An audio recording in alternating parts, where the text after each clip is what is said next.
Talk Radio. Michilamo Afurakanu Afuraitkaitnut Neye Ojirada Medinde Odwirafo Kwesi Nehem Ptah Akhan Akwamuman Amaruka Atifi Odwirafo. That means greetings to all Afuraitkaitnut people, meaning Africans, black people. Today is Odwira Day, Purification Day. My name is Odwirafo Kwesi Nehem Ptah Akhan, Odwirafo of the Akwamu Nation in North America. Yet I say we thank you for tuning in to the show. We're going to place some links in the chat room for the individuals who are on the phone line. If you have a question or a comment, just hit the number 1 so that we can see your hand is raised. If you are in the chat room, you must log in as a user in the chat room in order to interact. If you don't have a login or username, you can sign up for one quickly in blogtalk. So we're going to put a couple of links in the chat room. One of them is to the UAB-ODWIRA page, which we're going to be touching on tonight. Also, we will place a link for our Nehem page where you can download a couple of the books that we'll be, some of the information we'll be touching on. One of them is the Ubin Shang, the Ancestral Summons, and we'll put that in the chat room. And then also the Kuku Tuntum, the Ancestral Jurisdiction. And both of those you can download directly from the Nehem page on our website, the publications page on our website. So when you go to the publications page, we have 16 books that we have published to date. We have more books coming out. You can download the ebook version of our 16 books for free. And we also have soft cover versions that you can order directly from the site. The soft cover versions range from $8 to $11. And of course, any order of 10 books or more is 30% off. So for the individuals who are new to the program, we have 3 broadcasts on a weekly basis. On Joda, on Mondays, we have Akhan Nanasom, Ancient Authentic Akhan Ancestral Religion, where we deal specifically with the Akhan expression of ancestral religion. There's misinformation regarding Akhan culture, Akhan philosophy, Akhan religion, spirituality, and so forth. So, and the nature of the deity, the abosom, the nature of the nanano nsamampo, the spiritually cultivated ancestresses and ancestors, the nature of Nyamewa and Nyame, the great mother and the great father of the supreme being, the nature of Nyokumpon and Nyokunton, the great mother and father, creator and creatress, who are actually children of the supreme being. So we seek to clarify and bring, a purified understanding of Akhan cosmology on Monday nights, Joda, for Akhan Fo Nanasom, Ancient Authentic Akhan Ancestral Religion. On Wednesday nights, Awukuda or Akuada Wednesdays, we have Egua Marketplace Day. So we bring Afuraitkaitnut businesses, organizations, and institutions who are serving the Afuraitkaitnut community in a positive capacity. We have these individuals come on to our show, talk about their business, their products, their service, their institution, how they're bringing a positively impacting the community through their products and services, but also how their ancestral religious values inform their philosophy and their approach to serving our community. In that vein, we have published the Akhan Economic Development Model. It is an approach to economic development, short, mid, and long term, rooted in Afuraitkaitnut ancestral religious values. So we have published that model. You can see that and download that model on the Akhan Economic Development page. We'll put that link in the chat room. You can also download the 4-part series on the Akhan Economic Development Model, where we dissect the model, showing how it applies to every aspect of our lives. And then you can see the various lists, various businesses on our list, and it's a growing list. We are targeting 1 Afuraitkaitnut business, organization, or institution per week for 15 weeks for capital infusion. Our strategy in the Okom economic development model is to starve the beast and feed the pride. That means we make an assessment on a weekly basis to determine what funds we would have potentially wasted with the whites and their offspring. We starve the beast and reallocate those funds to feed the pride, to make donations and access products and services from the business of the week. We are in week number 17, and when you look at the list of businesses, you'll see that we've, as a community, as an Afuraitkaitnut community, been supporting on a weekly basis these various businesses. When you look on the Okom Economic Development page, you will see the list of businesses. You will see their direct website. You'll also see links to the interviews that they did with us on our Egua Marketplace Day program, talking about their business. They sat with us for 2 hours talking about their business, their product, their service, and their philosophy rooted in ancestral religious culture and how it informed their service to the community. So you can go directly to their website, you can listen to their interviews, and you can make your contribution and support their business. We are targeting one business per week for 52 weeks. We're in week number 17. In this manner, we are able to optimally support that business of the week. So, of course, if you starve the beast and feed the pride, if you take the $5 or $10 or $15 that you would have spent at Starbucks or CVS or McDonald's or wherever else, wasting with the whites and offspring, and you starve that white beast and take that $15 and feed the pride and support the business of the week, of course, they will receive that infusion of capital.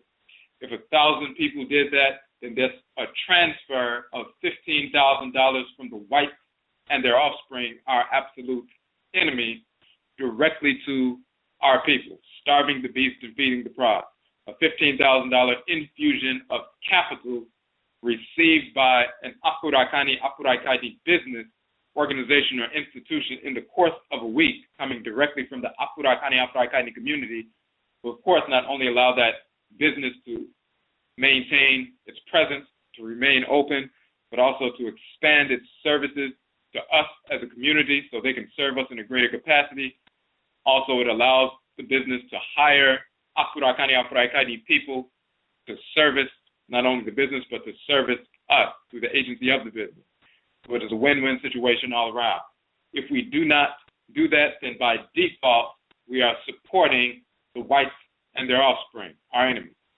So therefore, you can go and check out that list, the business of the week this week, which we will be posting later tonight, and we will have the owners come on tomorrow for tomorrow night's show. The business of the week is the Akoben Institute owned by Inaya Baruti and Mwalimu Baruti.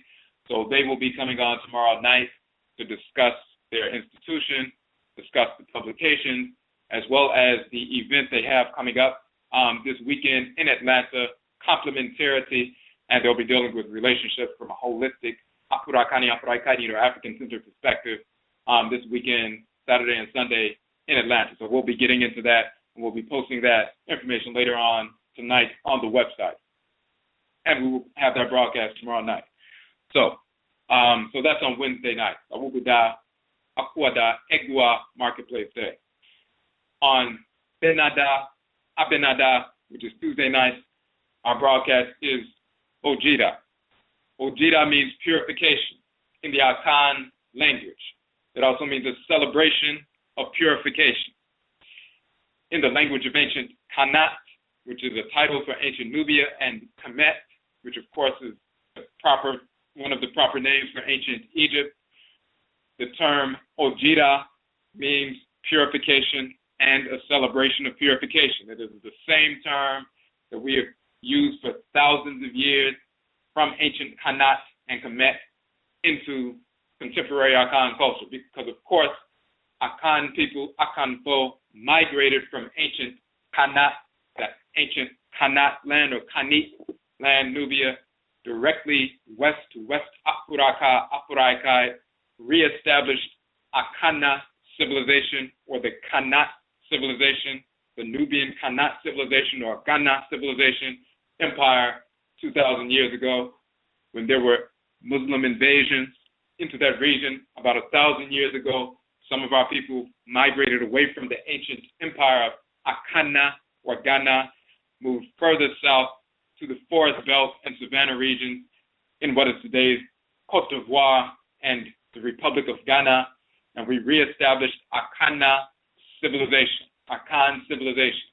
And then a few hundred years later, some of our people were taken from that region during the Musuo Kesie, the Great Perversity, the enslavement era, and forced into North, Central, South America, the Caribbean, and Europe during the enslavement period.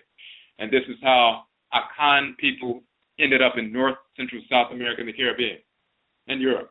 So there's a direct line, culturally, spiritually, a migratory pattern, a genetic pattern, a linguistic pattern, a cultural pattern, a ritual pattern that you can find directly from ancient Nubia, the Khanate land, to the ancient empire of Kana or Ghana, to the civilization Akhana or Akhan civilization in the forest belt, and into the Western Hemisphere. Those who maintained Akhan culture and Akhan religion in the Western Hemisphere waged war against the whites and their offspring, and together with other Afuraitkaitnut people brought the end to enslavement in the Western Hemisphere. That was done in Haiti, of course. That was done in Cuba and Jamaica, for example, with the Maroons who practiced Obia, which is the Akhan tradition in Jamaica amongst many of the Maroons. Of course, there were other traditions as well. You'll find in Suriname in South America, the Akhan tradition survived as Winti, and the Maroons in Suriname waged war against the whites and their offspring and established their independent settlement. You'll find that the Akhan tradition survived as hoodoo in North America. And through the practice of hoodoo in connection with other Afurakanu, Afuraitkaitnut, other Afuraitkaitnut people, we waged war against the whites and their offspring, inspired and empowered by the Aboson, by the Nananum Nsamafo, the deities and ancestral spirits, to wage war against the whites and their offspring successfully, to bring an end to the enslavement of our people. We forced the whites and their offspring to accept abolition and the reality of emancipation. Because of the wars we continuously waged and because of the massacres we committed, divine massacres of the slave masters right here in North America. So our traditions have been maintained. That's true of the Akhan people as well as other Afuraitkaitnut people as well. So we're just showing, therefore, that the term Ojira, purification in Akhan, meaning purification and a celebration of purification, for example, the New Year, the 7-day New Year celebration amongst many Akhanfo on the continent is called Ojira. It is true as well amongst Akwamuman, Amaruka, Atifi, the Akwamu nation in North America. We observe our New Year celebration for 7 days in September. It is Ojira or Obrajira here as well. The same term, Jira, meaning purification, as well as the celebration of purification, found in the Medutu, in the hieroglyphs of ancient Hanat and Khmer. So when we deal with Ojira, purification, we're talking about purification. Ojira operationalizes Nanasom. Nanasom is our term for ancestral religion, or Afuraitkaitnut, ancestral religion. So we talk about purification. Ojira operationalizes Nanasom, operationalizes Afuraitkaitnut, ancestral religion. Ancestral religion, in essence, is the ritual incorporation of divine law and the ritual restoration of divine balance. So through ritual, we incorporate those things, objects, deeds, and entities we need to incorporate in order to harmonize our thoughts, intentions, and actions with divine order. And through ritual, we reject those things, objects, deeds, and entities we need to reject, to hate, to repel, in order to restore balance to our thoughts, intentions, and actions, and therefore realign ourselves with divine order. So the expansive and contractive poles of ancestral religion, of Nanasom, Afuraitkaitnut, or African ancestral religion, is the ritual incorporation of divine law and the ritual restoration of divine balance. Ojira, or purification, operationalizes Nanasom. It is through purification, purificatory ritual practices, that we operationalize our practice of Nanasom, our practice of Afuraitkaitnut, ancestral religion. And ancestral religion animates our culture. And as we say in the Ubin Sheng, and as the Nananom Nsamafo, the spiritually cultivated ancestresses and ancestors have taught us and shown us, religion animates the culture, reincarnation animates the religion. So today's topic, today's subject is BEBRASEM, the ramifications of reincarnation, the spiritics of rebirth. Bebra is a term in the Akhan language referencing rebirth, referencing reincarnation. Bra means to come forward, to come into the world, and so forth. Bebra is talking about returning into the world. Asem means affairs, issues, concerns, and so forth. So when we talk about BEBRASEM, we're talking about the affairs or the issues or the concerns, the ramifications of rebirth or reincarnation. We talk about the spiritics of rebirth, the spiritual politics of rebirth, how the notion, the ramifications of reincarnation, the spiritics of rebirth, the understanding of reincarnation must be critically analyzed. It must be part of our analysis whenever we're dealing with any issue, dealing with interactions with ourselves individually, as a collective, as well as interactions with our absolute enemies, the whites and their offspring. In order to properly analyze issues, we must understand the reality and the ramifications of Bebra, of reincarnation. And we're going to get into detail about that, because we have been misinformed greatly in that regard. When we deal with identity, for example, when we deal with interaction, when we deal with culture, when we deal with spiritual development, when we deal with ancestral nation building, if we don't understand Bebra, reincarnation, and its ramifications, then we do not have a holistic view of what we are engaged in. We don't have a holistic view about how we should proceed. We don't have a holistic view of our truthstry, what has taken place in the past, and the motivations behind how people have acted in the past, the provenance of certain individuals and entities and groups, and how they influence us and so forth, the shaping of our policy initiatives, the shaping of our society, the shaping of our culture. If you don't understand that, number one, religion animates the culture, but reincarnation animates the religion, then you will not understand culture. We're going to bring that clarity tonight. So first, we're going to go to our page on our website, the UAB-ODWIRA page, and we'll put that link back into the chat room. And we're going to talk about Bebra in the context of UAB-ODWIRA. And first, we're going to talk about UAB-ODWIRA, what that is, and then we're going to show these various, the applications of Bebra or BEBRASEM to these 7 principles of UAB-ODWIRA and how they impact every aspect of our lives as Afuraitkaitnut people. And then we will be able to see clearly, with clarity, the ramifications of BEBRASEM. So when you go to the UAB-ODWIRA page, the definition, UAB-ODWIRA, is the combination of the Kanesu, Kamal, or Nubian Egyptian, Kanitu, Kamal, Nubian Egyptian term, Wab, and the Tree Akhan term, Odwira. The terms are defined in their respective languages as descriptive of purity, clean, pure, to purify. As a name, they are representative of the corrective nature of creative order. Just as revolution at the Earth's core is the basis of renewal for the planet, UAB-ODWIRA is the judgment of resolution of renewal of the culture.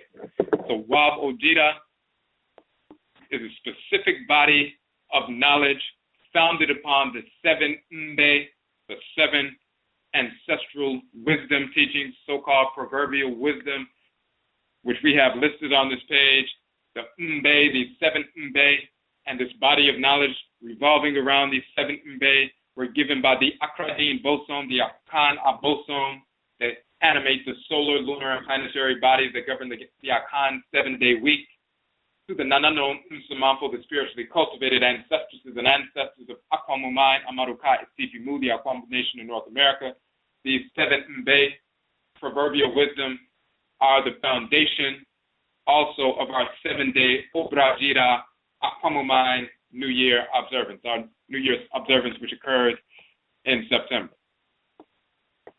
So these 7 principal values that we're going to get into, and we also show the hieroglyphs, the medutu of the term Jira, meaning to cleanse, to purify, and to celebrate a ceremony of purification. In ancient Kemet, it's the same term, of course, in Akhan, as we mentioned. Wabo Jira returns, restores the requisite level of purification necessary for Afurakanu, Afuraitkaitnut to function completely, consciously, naturally, in harmony with our nature as Afurakani, Afuraitkaitnut people, African people. You are then able to consciously and properly embrace your Nanasom, Afurakani, Afuraitkaitnut ancestral religion, and Amamre, Afurakani, Afuraitkaitnut ancestral culture, fully, without profanation.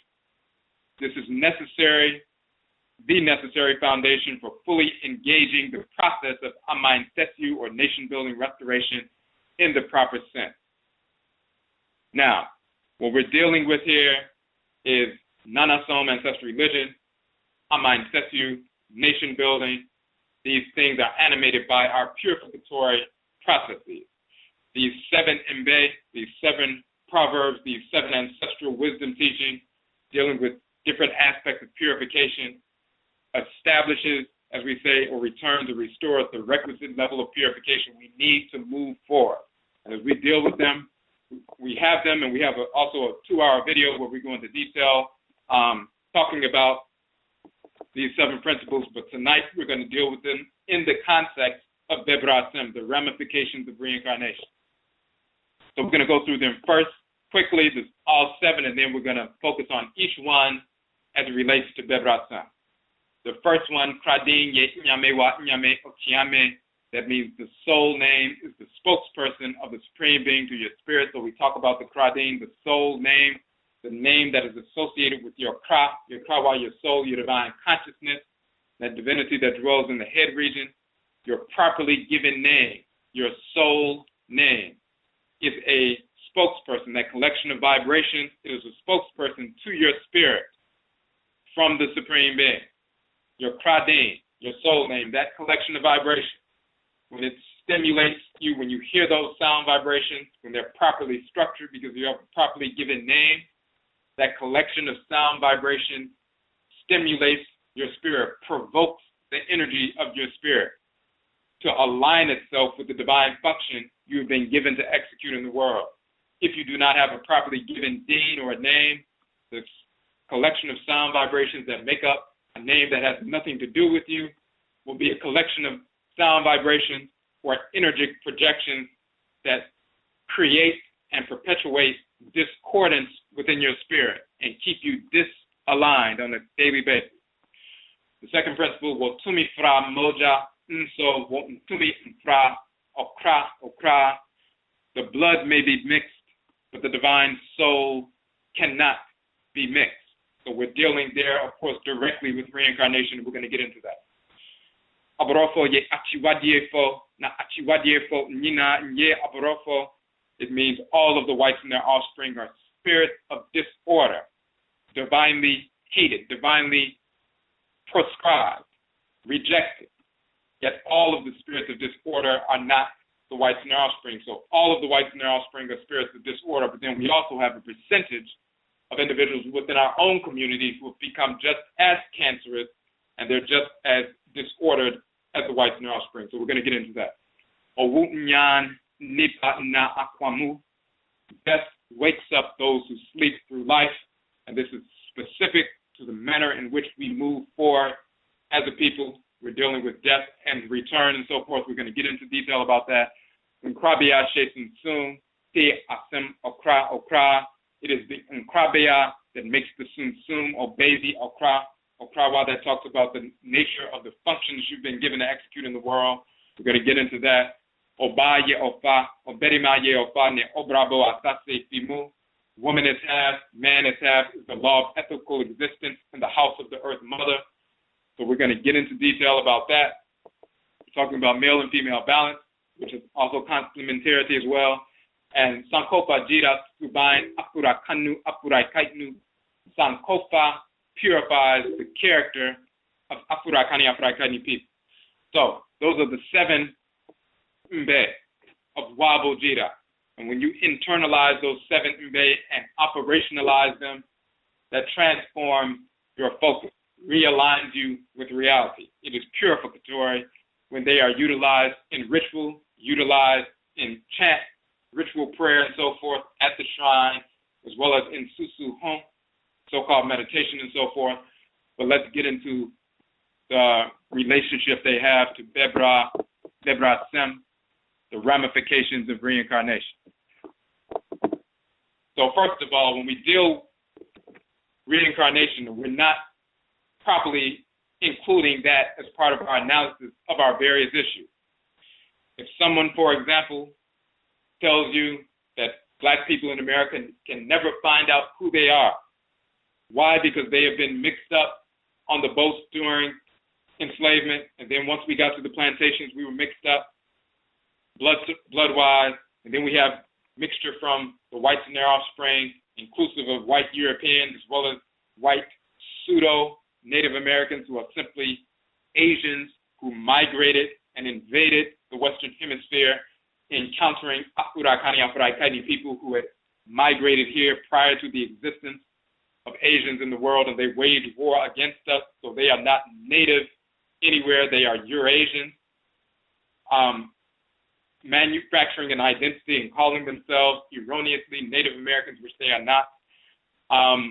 Whether our blood circles were polluted by those Asians or polluted by the whites and their offspring, the whites and their offspring will teach us that we will never find out who we are because we are simply, number one, mixed up, so we are quote-unquote not pure.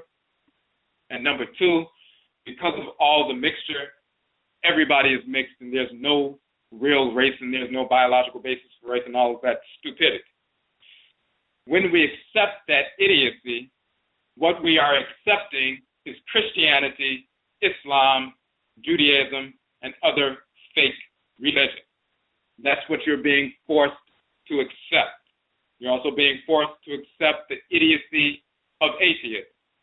Every time someone tells you you can't find out who you are because you've been mixed or your identity is blurred because of all the mixture, they are forcing white fake religion upon you. This is just an example. Because when you understand bebra or reincarnation, you understand, for example, that second principle, the blood may be mixed, but the divine soul, the okra cannot. What is the provenance that enters into the womb when someone copulates, when two people copulate and they conceive? Yes, the sperm and the ovum unite. A spirit enters that unified sperm and ovum, that zygote. But what is the provenance of that spirit? The identity of the spirit is what determines who it is. Where did it come from? Is it one of the ancestors or ancestresses from the mother's side who has returned through that womb? Or is it one of the ancestors or ancestresses from the father's side? Once you can determine that, then you can understand the identity of the individual. The blood mixture is a nuanced definition, a further nuanced definition of who this spirit is. But the primary identity is rooted in that person's provenance, that spirit's provenance. Where did it come from? What ancestral clan did that spirit come from? And this deals with bebra, reincarnation. Who were they before? Who have they been over thousands of years? Every individual that you see walking around is a returning ancestral spirit. When you see a child born, the spirit is a returning ancestral spirit from either the mother's side or the father's side. Once you understand that, then you begin to understand identity. So first we're going to deal with the kradim and the soul name and so forth. As you can see, if you don't understand bebra, then because the whites and their offspring wrote reincarnation out of their fake religions because they want you to believe that you only have one life, and when you die, you're either going to go to hell or heaven. You can either burn alive for eternity, or you're going to a fictional place in the sky to worship some fictional white, dissexual, homosexual, perverted cracker. If you believe that, then you fear death. And when you fear death because you think you only have one life and you better obey the so-called laws and commandments of the white offspring or else you're going to burn in eternity, then they take your life or your lives from you. And then you fashion certain kinds of behavior that betray the fact that you fear that you only have one life. If you understand reincarnation and you know that you're going to return through your descendants and you're going to be right back in the same condition, and you know the whites and their offspring are going to return through their descendants, and if they are maintained economically and politically and socially today and into the future, then the same conditions will apply when we return. So when you understand that and you don't fear death, then you will make different decisions. You won't be concerned when you wage war against these whites and offspring and seek to exterminate them, because if you get taken out, you know what happens after death because you've been communicating with your ancestresses and ancestors, and you know what the condition is after death because you deal with them directly. You have a direct experience with your own blood relatives who have already made their transition. You communicate with them on a regular basis. So you don't fear death anymore. You don't embrace the whites and their offspring and their false doctrine. And so, therefore, you make different decisions. You make intelligent decisions. You're more bold. You're more confident. You're sane, once again. So, let's get into these principles. First, we're dealing with identity. The soul name is the spokesperson of the Supreme Being through your spirit. So the soul name, the Kradin in Akhan culture, is the name that is associated with the soul. So first let's talk about death and then reincarnation, rebirth. When someone makes their transition, when you die, your sum, as we call it in Akhan, your spirit separates from the honam, separates from the physical body. You are a spirit animating the physical body. Just like a dog or a cat or a lion or a snake, spirits animating physical bodies. Plant life, spirits animating physical bodies. And when the spirit separates from that physical body, the tree or other kinds of plants, then the trees or the plants die. Just like human life, Afurakanu, Afuraitkaitnut, human life, same is true of animal life, plant life, as well as mineral life. We are spirits that animate physical bodies. The spirits that animate the earth mother, that animate the oceans, that animate the rivers, that animate the atmosphere, that animate thunder, lightning, the sun, moon, various stars, planets, the black substance of space, fire, and so forth. These are the Abosom, the Orisha, the Vodou, the deity, the divinities, the goddesses and gods, male and female thinking, reasoning forces in nature that communicate directly with us, that possess us, that guide us, teach us, and heal us. They do that on the continent. They have done that in the past, and they do that today wherever we are in the world, including in North America. Spirit possession, Akwamu, spirit communication, Nkon. Because we have that direct experience with the forces in nature, we know who they are. This is why we understand these are the exact same deities from ancient Kanat, ancient Kemet, that we were possessed by and communicated with and guided by back then. These are the same forces in nature that we are guided by today. We live on the same earth. There's the same atmosphere. There's the same sun, the same moon, the same black substance of space, the same planets that we are impacted by. Well, the spirits that animate the earth, the spirits that animate the ocean, the spirits that animate the rivers, the atmosphere, the sun, moon, planets, stars, the black substance of space, are the same spirits that we have been dealing with for thousands of years. We don't deal with them based on reading about them. We don't deal with them based on sharing information and hearing about them. We deal with them directly through Akhan and Nkon, spirit possession and spirit communication. And every Afurakanu, Afuraitkaitnut person comes into the world connected to one or more of these abosom, these forces in nature through their ancestral clan. So we are born into the world with a culture. So when we talk about the Kradim, the soul name, you have a Kra, you have a soul, a divine consciousness, called Kra, male in Akhan, Krawa, female in Akhan. That is the same Ka and Kayat in ancient Kemet, a soul, a divine consciousness. It is called the Ori Inu, the inner Ori, the inner head in the Yoruba tradition. It is called the Selido in the Vodun tradition. It is called the Chi in the Igbo tradition. A divinity that is assigned to the head region by the Supreme Being, by Nyamewa, Nyame, or Amenet, Amen, the great Mother and Father Supreme Being. No matter what culture we deal with, whether it's Akhan, or Yoruba, Igbo, or Vodun, or Fula, whatever it is, when someone makes their transition, the Sum separates from the body. The body is buried and so forth.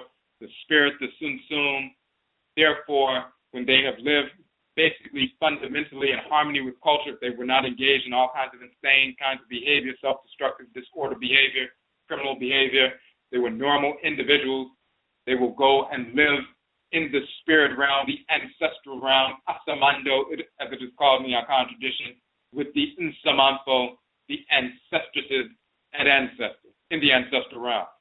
This is why in the Akhan tradition we say if you would like to understand what the nature of Asamando, the ancestral realm, is like, consider the Adai state, the dream state. When you're dreaming, your body is laying in a dark place, but there's no sound, no light, no movement. However, you are experiencing sound, light, movement, interactions with other luminous beings and so forth, having interactions, having experiences and so forth. If someone was standing in the room, they wouldn't see you having any experiences, but your spirit is interacting with and apprehending and communicating with, dialoguing with other spiritual entities. What is the nature of that Adai state, that dream state? How are you able to see when your eyes are closed and your body is laying still? Where are those luminous images and entities coming from? You're a spirit communicating with other Asunsum, other spirits and so forth. So when you make your transition, it is in the similar fashion. Your body is buried in a dark, there's no movement, no sound, no light, of course, but you are interacting spiritually with other disembodied Asunsum or spirits that we call Nsamanfo, ancestresses and ancestors, living amongst your family of ancestresses and ancestors who went and who had transitioned prior to your transition. Just like you can communicate with a deceased relative in the dream state and go over their house in the dream state and communicate with them in the dream state, you can make your transition, the same experiences take place. Generations pass, and it is time for you to return into the world. For Afurakani, Afuraitkaitnut people, and Afuraitkaitnut, African people only, prior to being drawn back into a womb, we are first drawn to Amenet and Amen. Or Amen is called Nyame in the Akhan tradition. Amenet or Amenat is called Nyamewa in the Akhan tradition. The great mother and the great father, the supreme being. They function together as a unit, two individual entities who function in a harmonious fashion, in a complementary fashion, as the supreme being. We are drawn directly to them. We are first given a kra, a soul, or krawa, soul, a divine consciousness, a force in nature, is directed by Nyamewa Nyame to dwell with us in our head region throughout the course of our lives. Nyamewa Nyame or Amenet Amen direct one of the deities, a force in nature to dwell with us in our head region. Just like you have a physical body, and then you have a smaller body within your physical body in the head region, which regulates all of the functions of the organs and organ systems in the physical body. That is your brain, that smaller body in the head region. In your spirit body, your Sum, you have been given a smaller spirit body, which is your Kra, or Krawa, your soul, your divine consciousness, your Ka, your Kayet, your Ori Inu, your Selido. That divinity, it is a force in nature, a conscious divinity that comes to dwell with you, a deity that you can communicate with, and he or she will communicate with you. This deity is your personal Abosom, your personal Orisha, your personal Vodou. It is a divinity and a colleague of the other forces in nature, a colleague of the forces in nature that animate the sun, animate the earth mother, animate the moon, animate the oceans and rivers and so forth. Just as they are forces in nature, deity, this divinity is a divinity as well. So it comes to dwell with you. You can call it your Kra or your Krawa, your soul, simply because it dwells with you. It is an entity in and of itself. You are an entity in and of yourself. But this divinity comes to dwell with you. Just like you have a mother and a father, you can say, this is my mother and my father because they were assigned to you. But you are you and they are them. You all are not the same entity. Your Kra, your Krawa, your soul, your divine consciousness is yours because it was assigned to you by the Supreme Being. So it is a force that takes up residence in your head region. It dwells in the head region. Physically, when you come into the world, the physical brain is a seat or a throne or a shrine for that deity. You feel the manifestation of that deity's energy as a strong pull in your head throughout the course of your life towards thoughts, intentions, and actions that are in harmony with divine order. So this is what takes place.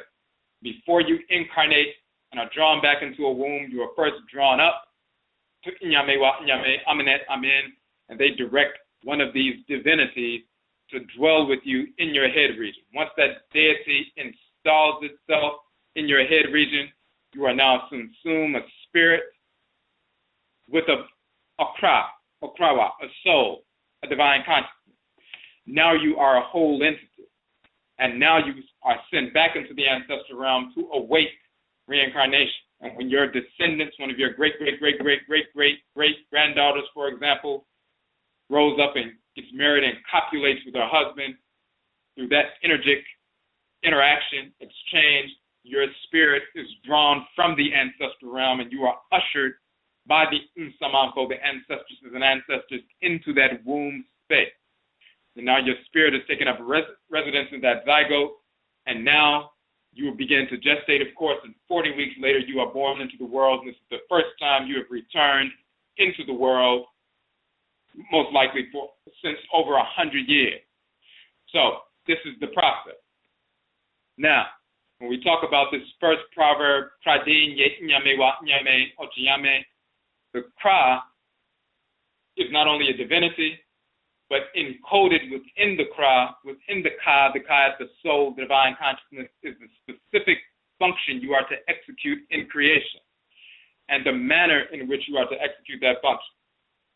So just like your physical brain has the right and left hemisphere that governs cognitive functions and so forth, your spirit brain has the Nkra and Nkrabia, these two male and female components, meaning your divine function. What are you to execute in creation? What is your purpose? What is your life focus? As Afuraitkaitnut people, we are cells within the great divine body of the Supreme Being. So when you look at the Supreme Being, you can look at your body. Look at the Afurakanu man, look at the Afuraitkaitnut woman as the great being. The Afurakanu man is an emanation of Amen. The Afuraitkaitnut woman is an emanation of Aminet. So if you look at the physical body of the Afurakanu man and Afuraitkaitnut woman as a microcosm of the Supreme Being, then you see you have a body. Within your body, you have smaller bodies that regulate order within the body. Those are the organs. Then the organs give birth to even smaller bodies, the organelles, the cells, which support the functions of the organs. And when they support their parent organs functioning, then they support the whole body at the same time, of course. So as we always say, the heart cells, when they support their parent organ, the heart, they support the whole body at the same time. When liver cells support their parent organ or parent deity, then they support the supreme deity, your body, at the same time. When the bone marrow cells support the skeletal system, their parent divinity, then they support the supreme divinity, your great body, at the same time. We are cells within the great divine body of the Supreme Being. When we support the functions of the divinity that governs our head, our parent divinity, we are also supporting the great Supreme Being, the great body at the same time. What is your function? that is encoded within your spirit brain. Just like your physiological functions are encoded within the synapses within your physical brain, your spiritual function, why you came into the world and how you are to operate, is encoded within your spirit's brain. So if you're an immune system cell in the great divine body, you will be naturally inclined towards immune system function. You'll be naturally inclined towards eradicating disorder, seeking out disorder and its purveyors in society, in our nation, in our Afurakanu Afuraitkaitnut body. When you see disorder, when people engage in disorder, you will be naturally drawn to seek it out, attack it, destroy it, isolate it, and expel it from the Afurakanu Afuraitkaitnut body. Just like immune system cells seek out cancerous cells to isolate them, destroy them, and expel them from the body, you will be naturally inclined to do so within your clan, within your Afurakanu Afuraitkaitnut community. You'll be naturally inclined towards military functions, policing functions, executioner functions, and so forth. Naturally, because that's wired within your kra, while your soul, your divine consciousness. If you're a heart cell or immune system cell or a communication cell, a nervous system, quote-unquote, cell, and you're naturally inclined towards communicative functions, messenger functions, if you're a writer or a communicator and so forth, whatever you're naturally inclined towards, that's because it's been wired into your kra pre-incarnation.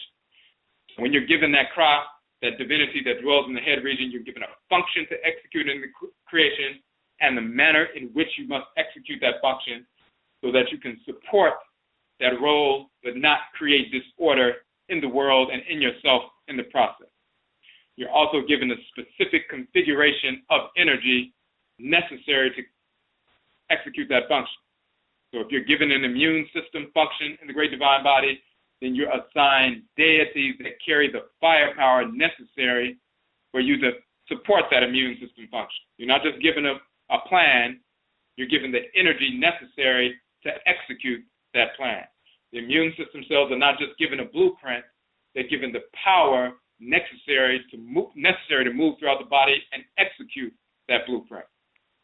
So that is what is wired within us. So when you read our book, The Okra Complex, The Soul of Akhan, we detail that information and we clarify it.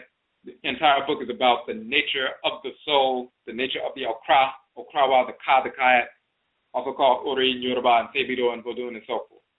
So, because you have a function, you have a name that is associated with that function. Your name is a formula. It's a set of sound vibrations that you hear more than any other set of sound vibrations in the course of your life. That set of sound vibrations is a set of energetic projections.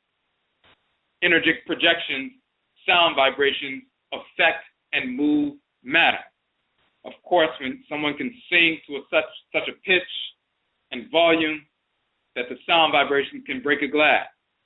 Of course, you hear cars with loud music and the glass begins to shake. Someone's drumming, you can feel the sound vibration making your heart move, making your body oscillate and so forth. Sound vibrations are energy. They move matter. Of course, if you whip a rope around in the air, it creates a whistling sound. If you tighten the string, make it very taut, and pluck the string, the sound vibrations emanate from those vibrations. So the energy emanates from those vibrations. So sound vibrations move matter. What is the nature of the various sound vibrations? What effects do they have on our organs, our systems, our spirit body, the construction of our spirit? We have cataloged the various sounds and their effect upon the different aspects of our spiritual anatomy.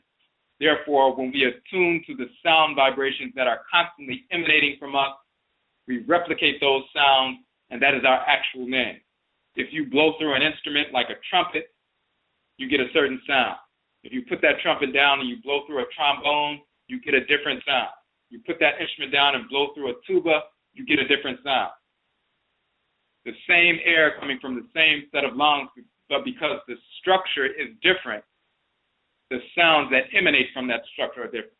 When the divine living energy moving through the bodies of Afurakanu Afuraitkaitnut people, the energy of Ra and Ra'et is circulating through us.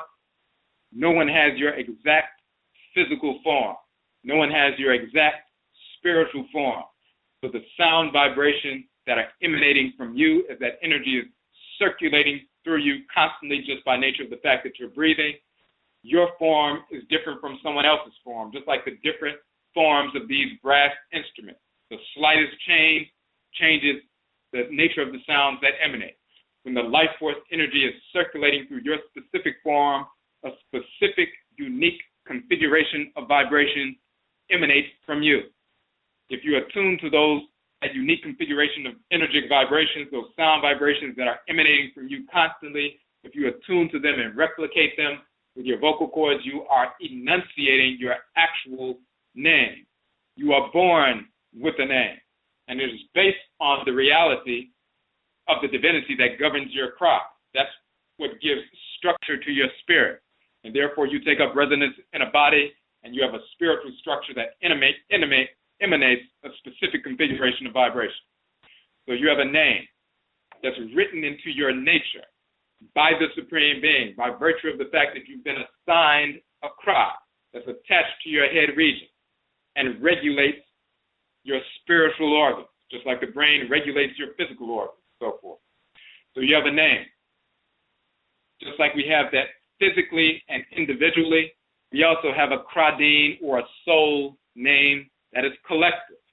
That collective soul name is Afuraka, Afuraitkaitnut, and of course we have our book Afuraka, Afuraitkaitnut, The Origin of the Term Africa, where we prove conclusively, cosmologically and linguistically, that term comes directly from our ancestral languages. We show the proof of that in the Medutu in different places, in the papyrus of Nefer, the papyrus of Ani, as well as the temple of Set in Paraka, and we also show the connections in the Akhan language as well, showing the same terms and so forth. So, of course, we're the first to prove that conclusively in our language. As we talked about previously, Afuraka, Afuraitkaitnut, we're talking about the Ka, the Kaet, which is the raised land, the high land, the Afura, Afurayat, titles of Ra and Ra as creator and creatress moving through matter. When they first moved through the first raised land, the Ka of Afura, Afuraka, Africa, the Kaet of Afurayat, Afuraitkaitnut. This is the male and female ancient title for the original raised land, Afuraka, Afuraitkaitnut. And of course, we are derived, our bodies come from that original raised land. So we're talking about identity. We're talking about the first incarnation, who we are. Afu means flesh in the language of Kemet. When Ra and Ra'et move through matter as the creator and creatress and animate and enliven matter, they bring that firepower, that divine living energy to animate matter. When the first landmass was forced up from under the surface of the ocean, when the volcanic eruptions on the primordial ocean floor caused the first landmass to surge up above the surface of the water, it was caused because of the movement of Ra and Ra'et, the expansive and contractive movement of the great ancestral spirit, Ra and Ra'et, the creator and creatress, moving through the primordial earth, causing those volcanic eruptions on the ocean floor, causing a portion of that ocean floor to surge up, to break through the surface of the water and become the first high land, the first Ka, high land, Kaet, high land, the male and female term for high land and so forth. When they began to move through that first high land, they enlivened that landmass, gave life and vitality to that landmass. When Ra and Ra'et, as the great divine spirit, moves through matter, they take on the titles Afu Ra and Afu Ra'et, meaning Ra and Ra'et, the divine living energy moving through Afu, moving through the flesh or the matter. So Afu means flesh, Ra moving through the flesh or the matter, which becomes the flesh of Ra. He's called Afu Ra, the same with Afu Ra'et. Ra and Ra'et are the divine living energy animating all created entities, divinely created entities. The divine living energy surging through your being, which connects you to the divine living energy animating plant life, animal life, mineral life, and other Afuraitkaitnut human life. And the divine living energy animating the suns, moons, stars, black substance of space, and so forth. We have an energetic connection to one another through that divine living energy. that is different from lower level electromagnetic energy. You can have direct sunlight, for example, and it enlivens you. You get more brown and so forth. Direct sunlight stimulating vitamin D being manufactured in the skin and so forth. However, one goes into a shed with no windows outside and closes the door, and it's dark, the sun will shine directly on that shed, and of course the person will feel some heat because of the residual energy of the sun beating down on that shed, but they will not receive direct sunlight. They will feel heat, but they won't receive direct sunlight. And if they stay in that condition, they will deteriorate because they are not receiving direct sunlight. They feel some energy, some residual energy, but they have no direct connection to the light of the sun. In the same fashion, we are directly connected to the divine living energy of Ra and Ra'et, the creator and creatress, as Afurakani people. The whites and the offspring, however, are spirits of disorder, so they have no connection to that divine living energy. They are repulsive to that divine living energy. They are like the person in the shed. They feel some heat, but they have no direct sunlight. So therefore, they can't connect with the divine living energy animating the oceans, rivers, the abosom forces in nature, as well as the divine living energy animating all plant life, animal life, mineral life, and Afuraitkaitnut, human life. So we need to understand that. So the divine living energy of Ra and Ra'et animates us. We also have a soul, the divine conscience, and we have flesh, Afu. So Afu, Ra, Ka, flesh, spirit, and soul. Afu, Ra'et, Ka'et, flesh, divine living energy, spirit, and divine consciousness, a soul, a divinity. This is what makes up our collective identity, our first incarnation into the world. Now, of course, the first people were created by Ra and Ra'et, Afuraitkaitnut people, literally, and then we began to reproduce, having children over the course of thousands of years. Now, people make their transition. The first people to die. And the first people to die, there's a new condition that takes place because our people have not experienced it yet. Their spirits separate from the bodies. The person's physical body is no longer moving. And the people are wondering about this new condition that they have encountered. But then the spirit of the person comes to people. They can see that spirit. They can communicate with that spirit. They can hear that spirit and so forth. And now they understand there's a different condition. There's an ancestral realm, a spirit realm, and a physical realm. And they begin to interact and exchange between the two realms. They develop ritual means to optimize that communication with the ancestresses and ancestors now. So now they begin to understand that. And then when they have children, those ancestresses and ancestors return through their children, and they can identify them. Then those children come back into the world. So now we're dealing with the first instance of not just incarnation, which was the first creation, but reincarnation. Now we're going to deal with transcarnational identity. The same people who lived in the past, who made their transition, they lived in the spirit realm for a certain period of time, and now those same spirits return into the world. They have the same identity they had before. Now they come into a womb and are reborn back into the world. They're the same spirits from the past. So now we get to the second principle of UAB-ODWIRA, and as it relates to BEBRASEM, the ramifications of reincarnation. The second principle is Wotumi Fra Moja Unso Wotumi Infra Okra, which means the blood may be mixed, but the divine soul cannot be mixed. So now we get into this notion of transcarnational identity. If we don't understand transcarnational identity, we succumb to the idiocy and the domination of the whites and their offspring, Christianity, Islam, Judaism, Hinduism, atheism, and all of that nonsense. And the whites and their offspring tell you you can never find out who you are because you were mixed on boats, mixed on plantations and so forth. They're forcing you to accept these fake religions. But when you embrace reality and BEBRASEM and the ramifications of reincarnation, you know the blood may be mixed, but the soul is not. When a person, an Afurakanu person, for example, makes the foolish mistake of copulating with a white cave beast, whether Asian or Eurasian, European, whatever it is, the sperm and ovum unite. But then the spirit must enter into the womb. Where did the spirit come from? Did the spirit come from one of the whites in their offspring? Is it one of their ancestors or ancestresses returning? Because if it is, it will enter into that zygote, it will gestate, 40 weeks later, it'll be born into the world through a biracial body. However, that spirit is one of the whites in their offspring, the spirit of disorder.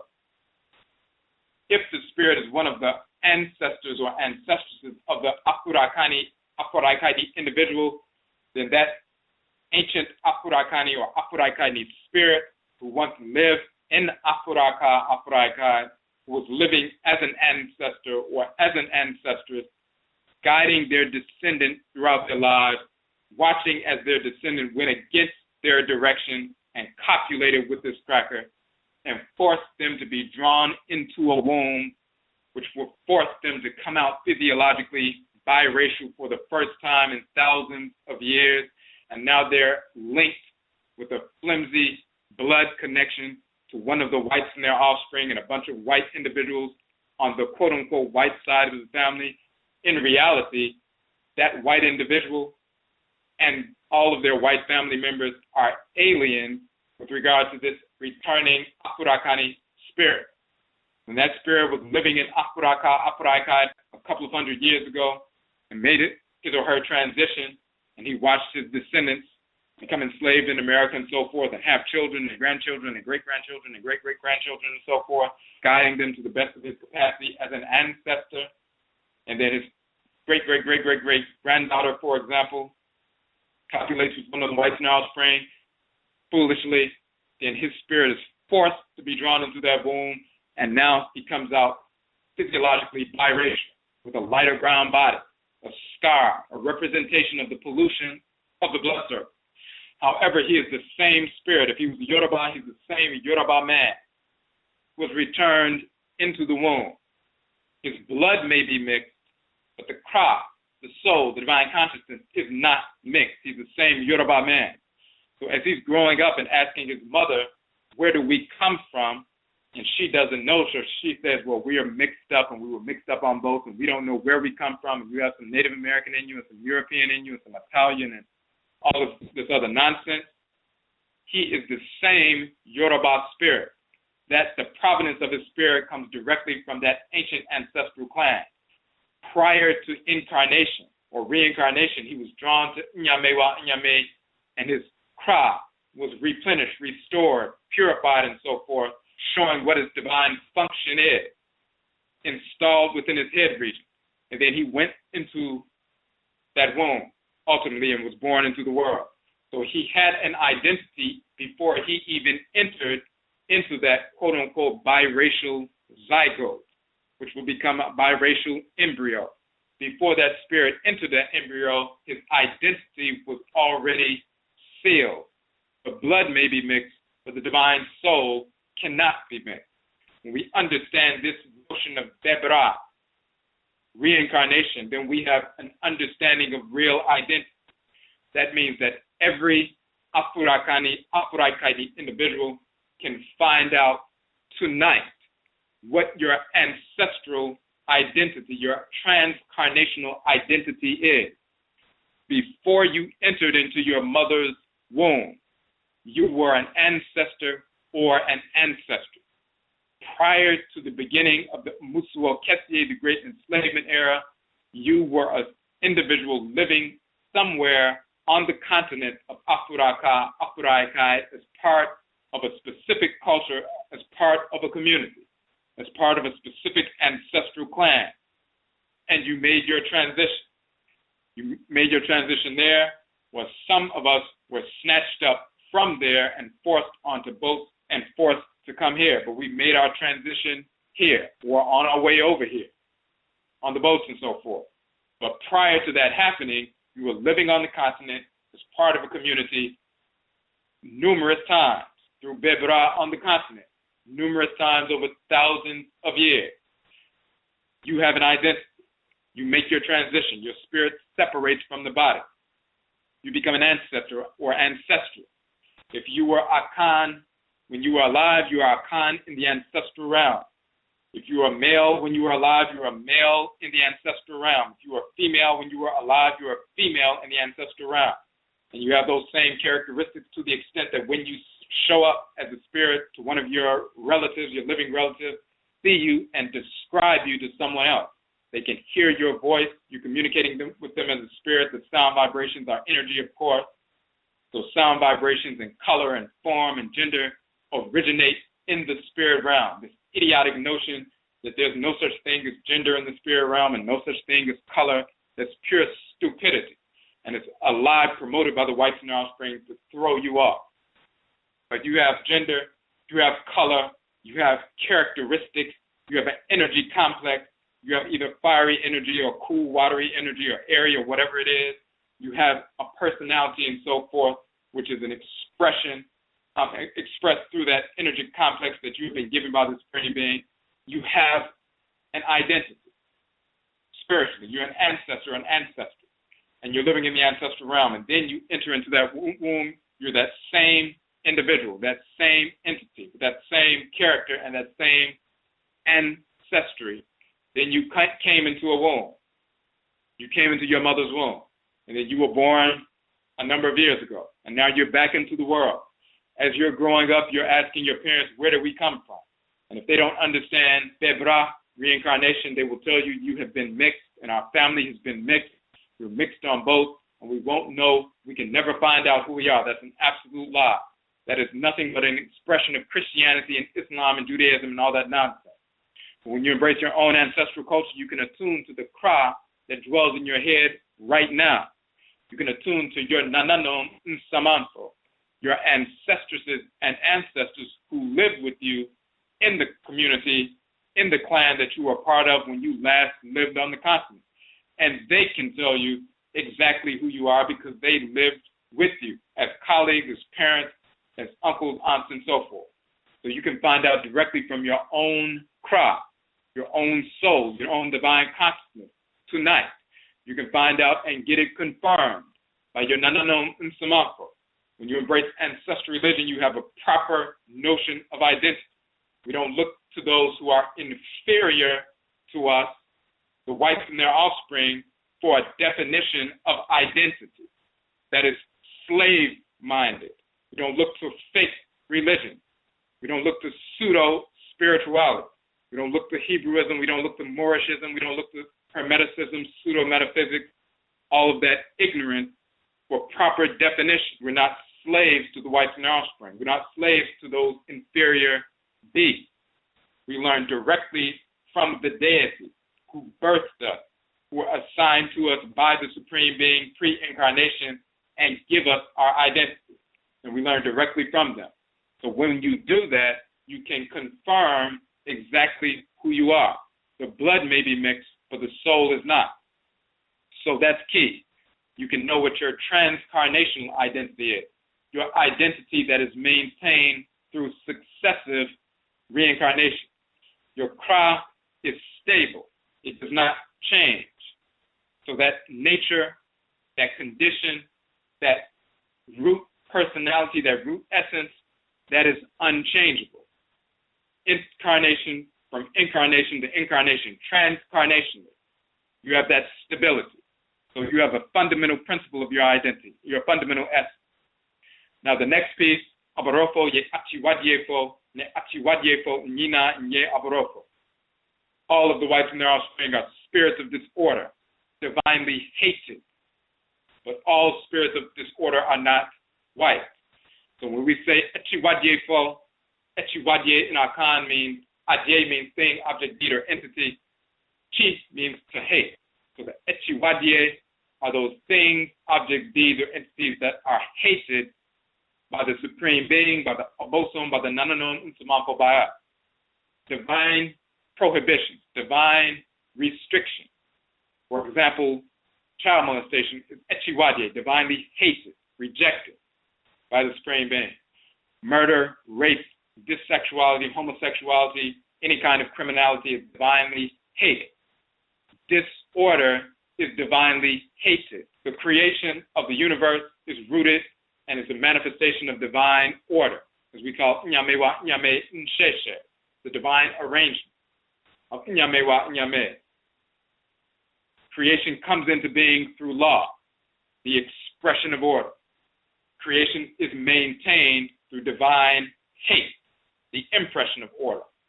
Law and love is the same word and concept in our ancient ancestral culture. Law is the expression of order. Hate is the impression of order.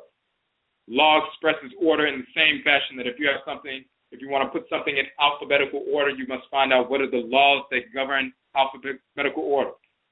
B comes after A, C comes after B, and so forth. Those are expressions of the order. The laws express the order. Divine law is the expression of order. Law is manifest through the male and female forces in nature that maintain balance, ma'ah and ma'at, the male and female forces. These are male and female forces that we communicate with today, who possess us today, who communicate with us today through ritual practice, through Akhan, through Incarn, possession and communication, adebisa, divination, and so forth. Ma'ah and ma'at, and they are found all throughout various Afurakanu, Afuraitkaitnut cultures on the continent and in the Western Hemisphere. Of course, many people talk about ma'at, they lip service to ma'at, but they've never heard of the male divinity Ma'al, who's been there all along. And we did an entire broadcast on Ma'al and his relationship to Ma'al, and showing how he manifests in the various cultures, our ancestral cultures. So, law is the expression of order that is the expansive or expressive pole of divine order, governed by Ma'al and Ma'at. Heru, Behudet, and Sechima are the male and female forces of divine hate. They impress order. Divine hate impresses or imprints upon the created order and entities, created entities within the order, the parameters within which we must operate. If we operate outside of those parameters, then we are cut off. We are slated for destruction. So hate is divine rejection. Hate is a word that comes directly from ancient Kemet and Kanat. So in our book, Madanechi, Divine Law and Divine Hate, we prove that conclusively. We show that the term hate or ket comes directly from ancient Kemet. In fact, makes up a portion of the Umrane or praise name of Heru Behudet and Sechima, the male and female forces of divine hate. They are the agent and agentess of the divine hate. In your body, the immune system and lymphatic system are the agent and agentess of the divine hate of your system. They reject or destroy disorder, cancer cells and toxins and so forth, so that the integrity of the divine order can be maintained. Your body comes into being through law, the expression of order, the laws that govern your various physiological systems. But your body is sustained and maintained through divine hate. Your immune and lymphatic systems destroy, hate, repel, reject any entity that would otherwise disrupt and destroy the organism. You are come into being through law, and you are sustained in your being through hate. And the same is true of the universe, the divine order. The expression or expansive pole of order is law, the contracted pole is hate. So our book of Modern Echi deals with that. Echi Wadye, divine prohibitions, divine restrictions are those things that are divinely hated, rejected. Thoughts, intentions, actions, things, objects, deeds, and entities that would otherwise create disorder are destroyed, are repelled through divine hate. So that's what Echi Wadye are. Divine so-called taboos, restrictions, things that are divinely hated. That's why they're translated as taboos, but the actual etymological root is chi, meaning to hate, to abhor, and adye, meaning thing, object, deed, or entity. So echi wadye are those things, objects, deeds, and entities that are hated, divinely hated or rejected. That's what taboo means. Hate is in the essence of the title. We call the whites and their offspring echi wadye fo, the group of people, fo, who are divinely hated, spirits of disorder. They are spirits of disorder because they are spirits that do not have a crop. Because of their activity, they repelled their crop. Those individuals who became cancerous within the body of black humanity, just like there's a small percentage of cells within your body, 1 out of every 100,000 that becomes cancerous at any given time, That means they become disfigured. They no longer look like the other cells, and they begin to malfunction. They no longer function as the other cells. Instead of supporting liver functions or heart functions or bone marrow functions and so forth, they simply seek to consume and destroy all the other healthy cells. They become disfigured because of their misbehavior, and then they begin to malfunction consistently, seeking to consume and destroy. They are beyond repair. So therefore, the immune system isolates them and kills them and exterminates them and expels them from the body. That is the divine response to cells that were once normal but became disfigured and now malfunction. They are eradicated, exterminated, removed, repelled, hated. So, the whites and their offspring are the cancerous cells within the body of black humanity. The only solution is complete eradication.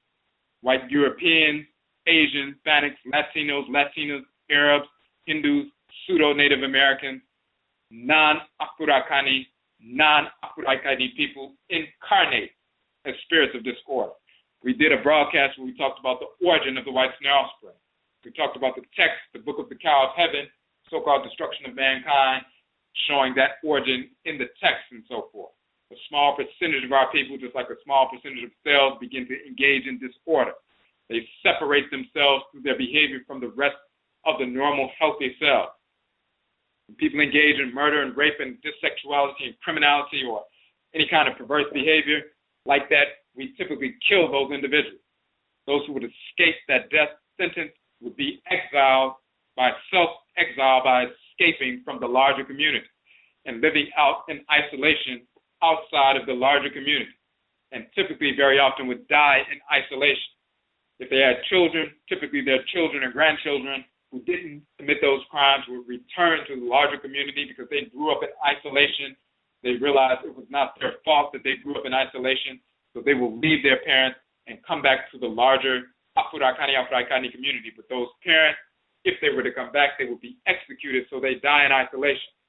Some of those individuals were drawn into northern Eurasia, and those got caught up in the last ice age. But it was their activity that caused that separation. When you engage in disorder, you make yourself repulsive to that cry, that soul, that divine consciousness, that divinity. Every deity is an embodiment of divine order. So if you engage in disorder, you make yourself repulsive to the deity that's an embodiment of divine order that's dwelling in your head region. That will manifest as a disturbance. That divinity in the head region will separate itself. Just like a magnet with the two polarities facing on the table, they will repel one another without touching. As soon as they get close, they will repel. You engage in disorder and reverse your polarity, you make yourself repulsive to the divinity dwelling in your head region.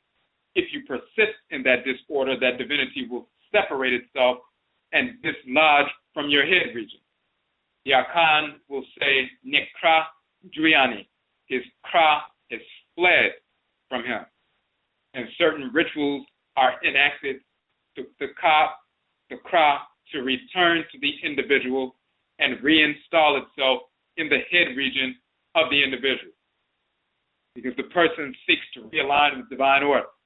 However, if they had engaged in the kind of disorder that is irreparable, like criminality, rape, and murder, and child molestation, and so forth, engaging in that kind of criminality, the crowd doesn't simply separate and hang around the individual. It returns to Inyamewa Inyame and dissolves just like a drop of water dissolving into the ocean, never to be seen again. That crowd returns to the ocean of consciousness of Inyamewa Inyame, the great Ka and Kayat, the great soul, divine consciousness of Inyamewa Inyame, and returns never back to them and never to return to that individual. Now that individual is a sum, a spirit without a divine consciousness, without an anchor in divine order. It is now a spirit of disorder. It is like a chicken with the head cut off that's running amok. So now you have a spirit that has no anchor in order, that engages in disorder and continues to reincarnate as a spirit of disorder, rooted originally in a spiritual discordance. They engaged in perverse behavior, rejected their own craft, Because of that rejection, the cross separated. Now they're a spirit of disorder.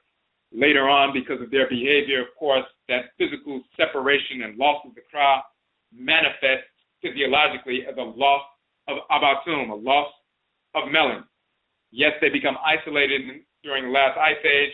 Yes, they engage in incest and so forth when they're in isolation, but they were engaged in incest prior to isolation. That's one of the reasons the cross separated from them. And because and why they were exiled and exiled themselves from the community to escape that death sentence. The practice of incest greatly increases the incidence of albinism, children born with white skin and blonde hair and light eyes and so forth. However, the average albino in the Afuraitkaitnut community is one of our people who simply has a genetic, still have a crop. But if you have people who incarnated spirits of disorder and they're constantly engaging in that perverse practice, now you're drawing spirits without cross back into the world. And now you have a race of albinos who are spirits without a crop. Light skin, blonde hair, light eyes, and so forth. When they were isolated in northern Eurasia, that accounts for the corruption in their morphological characteristics and their phenotype and so forth. Bone structure, rickets, and everything else. That's not an adaptation to the cold climate. That is a degeneration as a result of being in the cold climate. We didn't adapt to the cold climate by becoming white. We degenerated as a result of being in a climate that we had no business being in. But even in that regard, you have some people migrating up into the Arctic and so forth. If they were not engaged in disorder, they still maintained their melanin dominance, even though they became a little bit lighter. So you'll find that the Inuit, for example, the so-called Eskimos, they report that when they arrived in the region of the North Pole and so forth, they encountered small black people who were already there, small brown people who were already there who had not lost their pigmentation. They had not totally lost their pigmentation. They were lighter, but they had not lost their pigmentation. So the cold climate alone is not enough to give birth to the white offspring. It is their practice of incest that creates them, spiritually and later physically. So they are spirits of disorder, and they continue to incarnate that way. When they make their transition, they're deceased spirits in the spirit realm and a lower level of the spirit realm. They cannot access the ancestral realm of Afurakanu, Afuraitkaitnut, ancestors and ancestors. They are earthbound criminal spirits, and when at some point, through their lust and their maliciousness, they are drawn back into one of their perverse wombs. They are not drawn to Nyame wa Nyame to receive a cry. They are repelled from Nyame wa Nyame. So they simply go from death to a lower level of the spirit realm and right back into a womb, spirits of disorder, with no cry of return. That is the nature of all of the whites and their offspring. They are divinely hated. But then you have some Afuraitkaitnut people who have degenerated to the level of the whites and their offspring, and they have repelled their own cry, but their melanin has not left them as of yet. So they are operating through black bodies, but they are criminal in nature. So you see these child molesters, these perverts, these people who are promoting dissexuality, homosexuality, and so forth. These are spirits who have their kra or krawa has left them, that they have repelled, is repelled and left them, been repelled, and is left permanently. They are spirits of disorder operating through melanin-dominant bodies. They are just as much our enemies as any of the whites and their offspring. So, when we understand that reality, that's the first portion of that. But the second aspect of it is now whenever you come in contact with an individual, what is the application? What are the ramifications?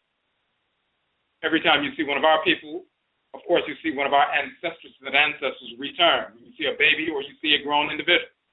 When you look at a grown adult, you see an ancestor or ancestress who has returned. But that's also true of the whites and their offspring. So when you encounter them, this is one of the whites and their offspring who lived in the past, who has now returned, one of these spirits of disorder who has returned.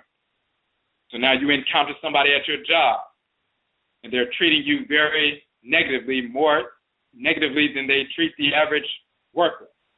And you have a negative response to them as soon as you walk into the room the first time you meet your so-called supervisor. You have, of course, that natural divine hate, as you have that repulsion that you would naturally have for all of the whites and offspring, but there's a specific intensive repulsion that you have for this individual.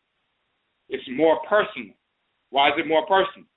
When you understand the reality of bebra, we understand that every individual is a returning ancestor or ancestral. Very often we come in contact with the exact same whites and their offspring who enslaved our people and tortured our people on plantations. They have reincarnated through their descendants and they are right back in the world.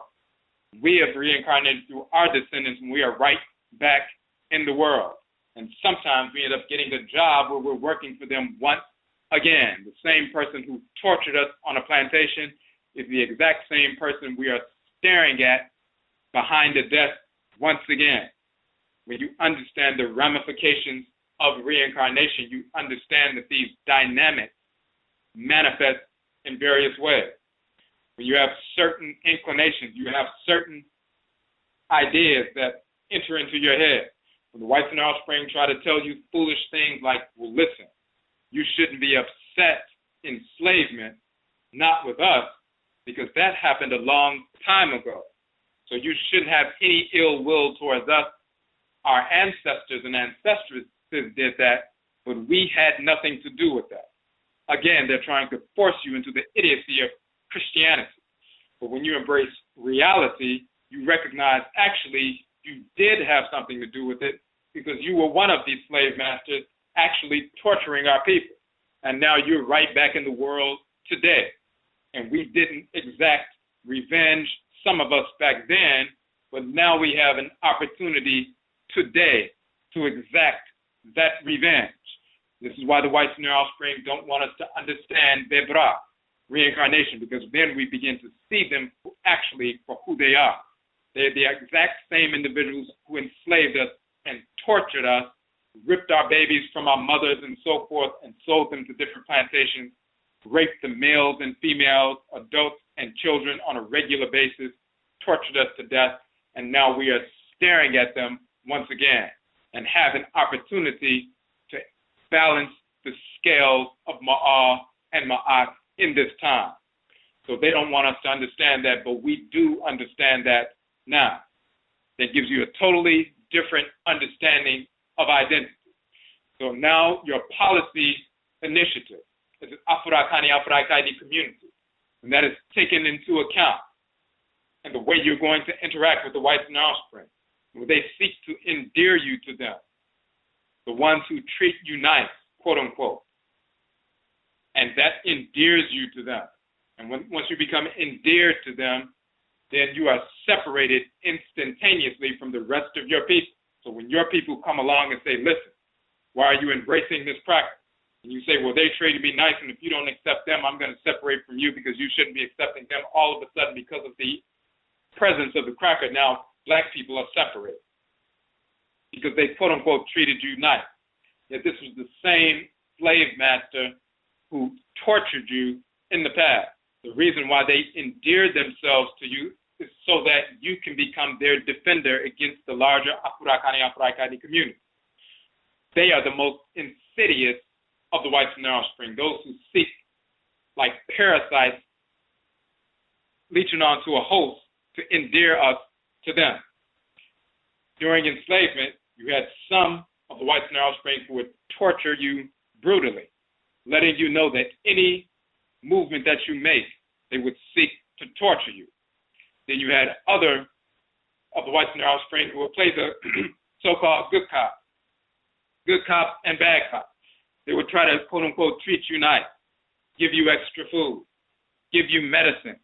If you were sick, quote unquote, take care of you, and tell the other whites, well, don't torture this one. They're doing okay. Just let me take care of it. And they pat you on the head and give you soup and everything else. And you, like a fool, will go along and say, well, this one is nice to me, and therefore, if people say, let's escape and kill every white thing on the plantation, you will jump up and defend them. Why are they treating you nice? Because if they treat you nice, number one, you will be their defender, their first line of defense against the other Afurakani, Afuraitkaitnut people that will create division within our community. But number two, they would like to perpetuate enslavement.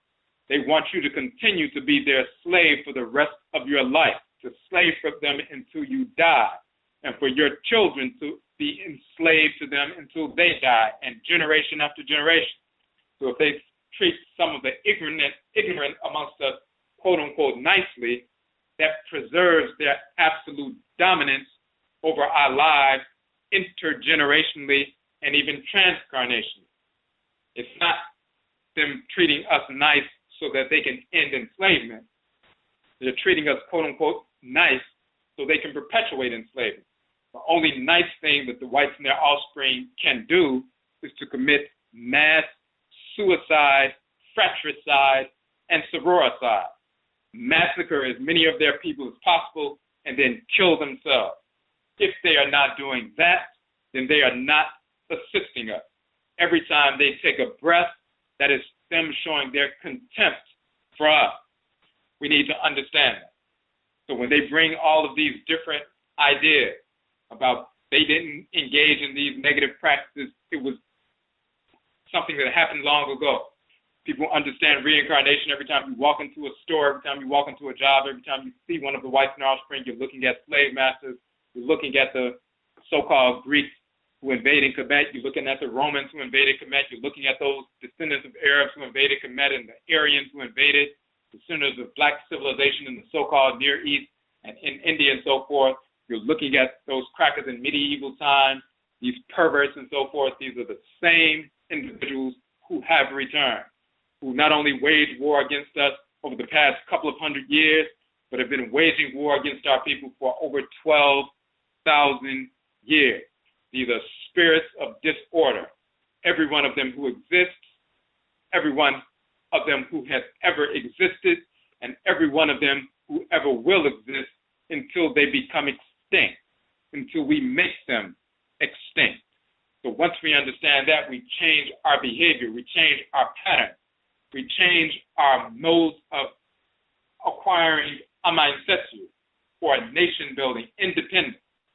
We take that into account, and we don't seek to ally with spirits of disorder, because of course any spirit of disorder will bring disorder to you. Just like you don't take drugs into your system because you're going to create disorder in your system.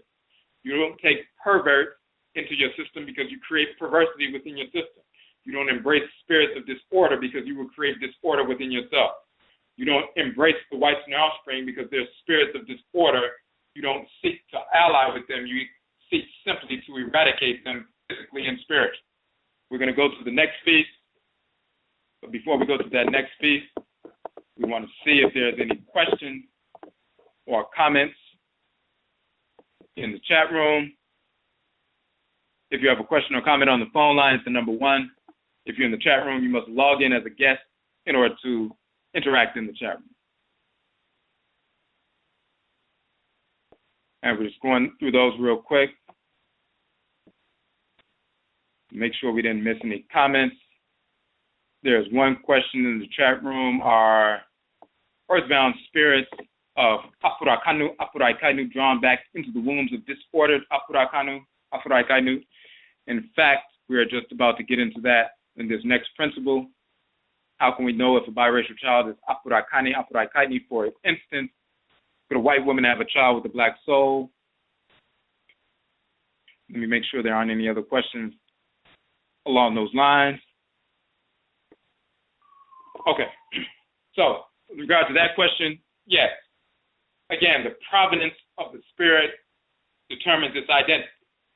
If it was an ancestor or ancestress of the Afurakani, Afuraitkaitnut parent, then it will be drawn into the womb space.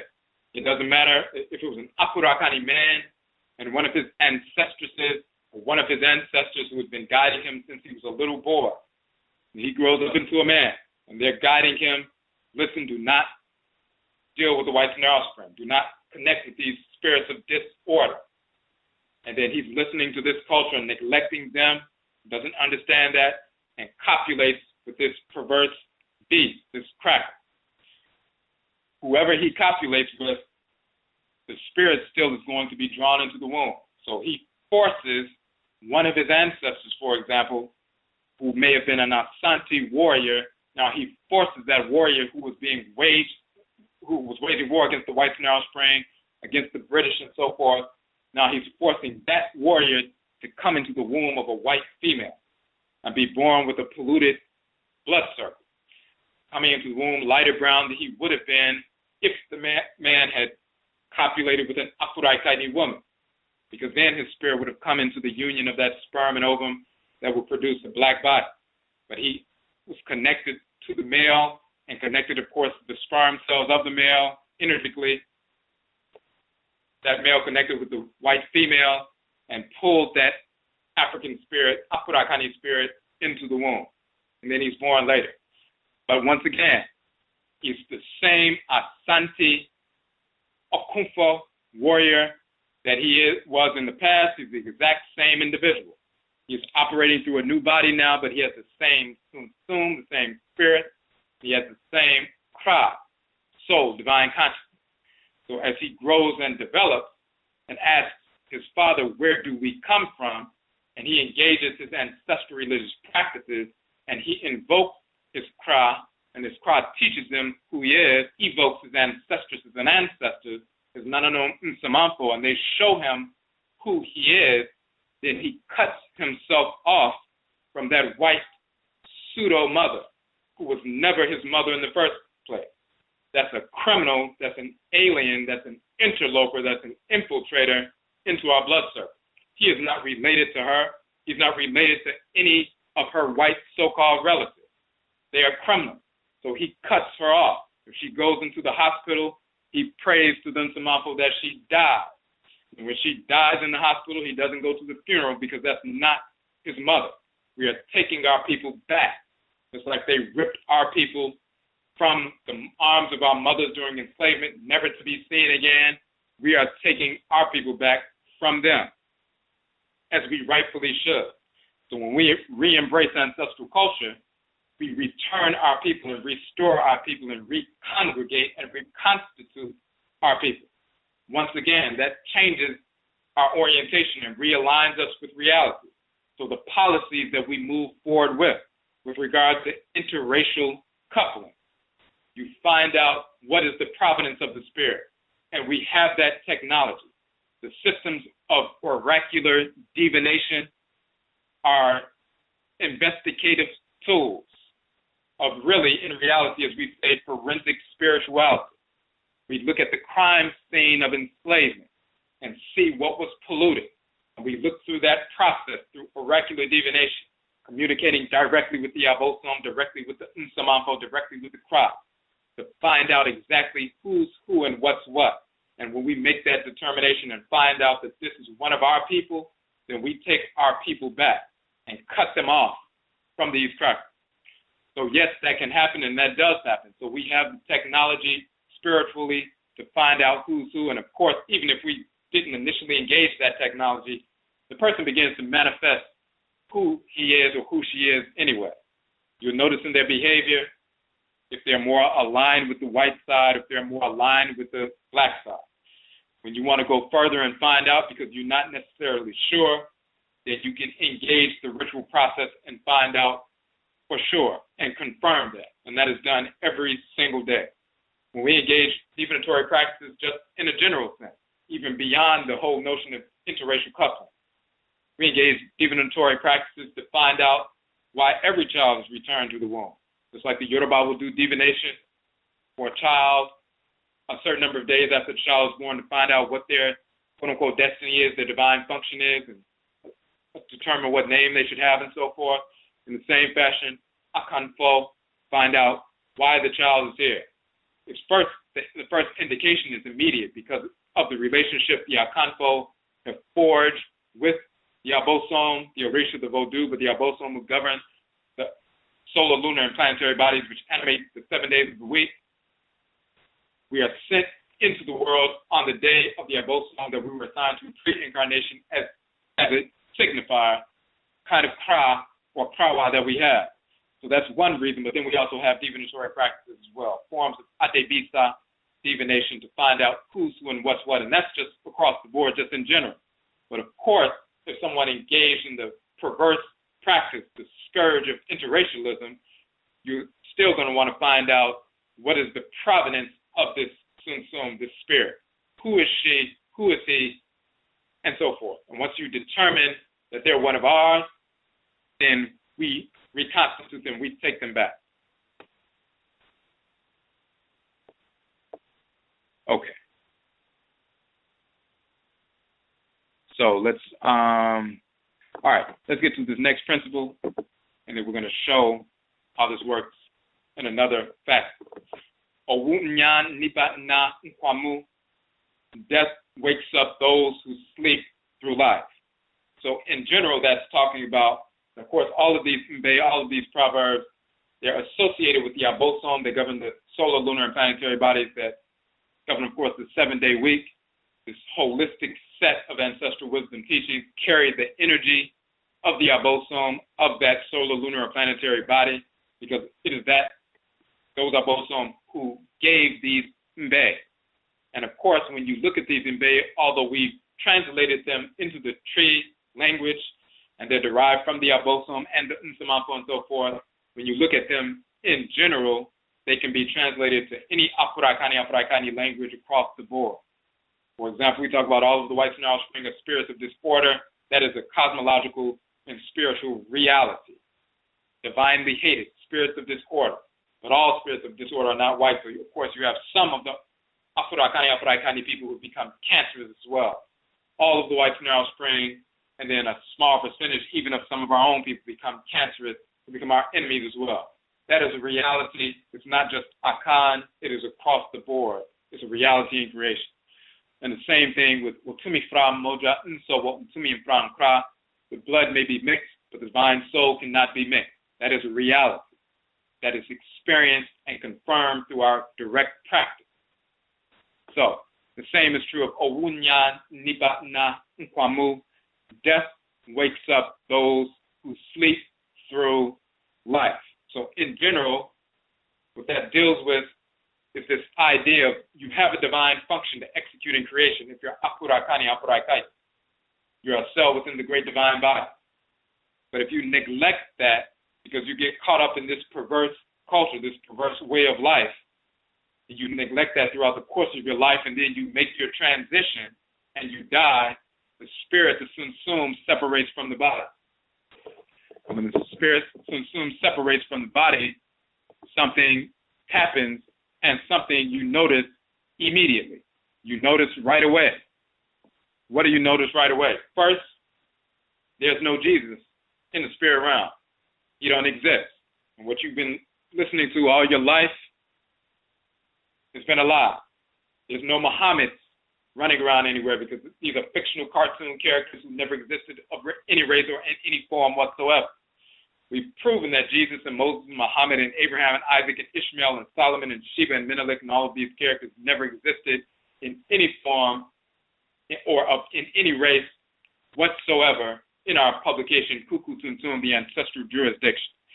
But you find that out experientially as soon as you make your transition. You realize that all of that nonsense was a lie. Then you also find out the nature of the spirit realm.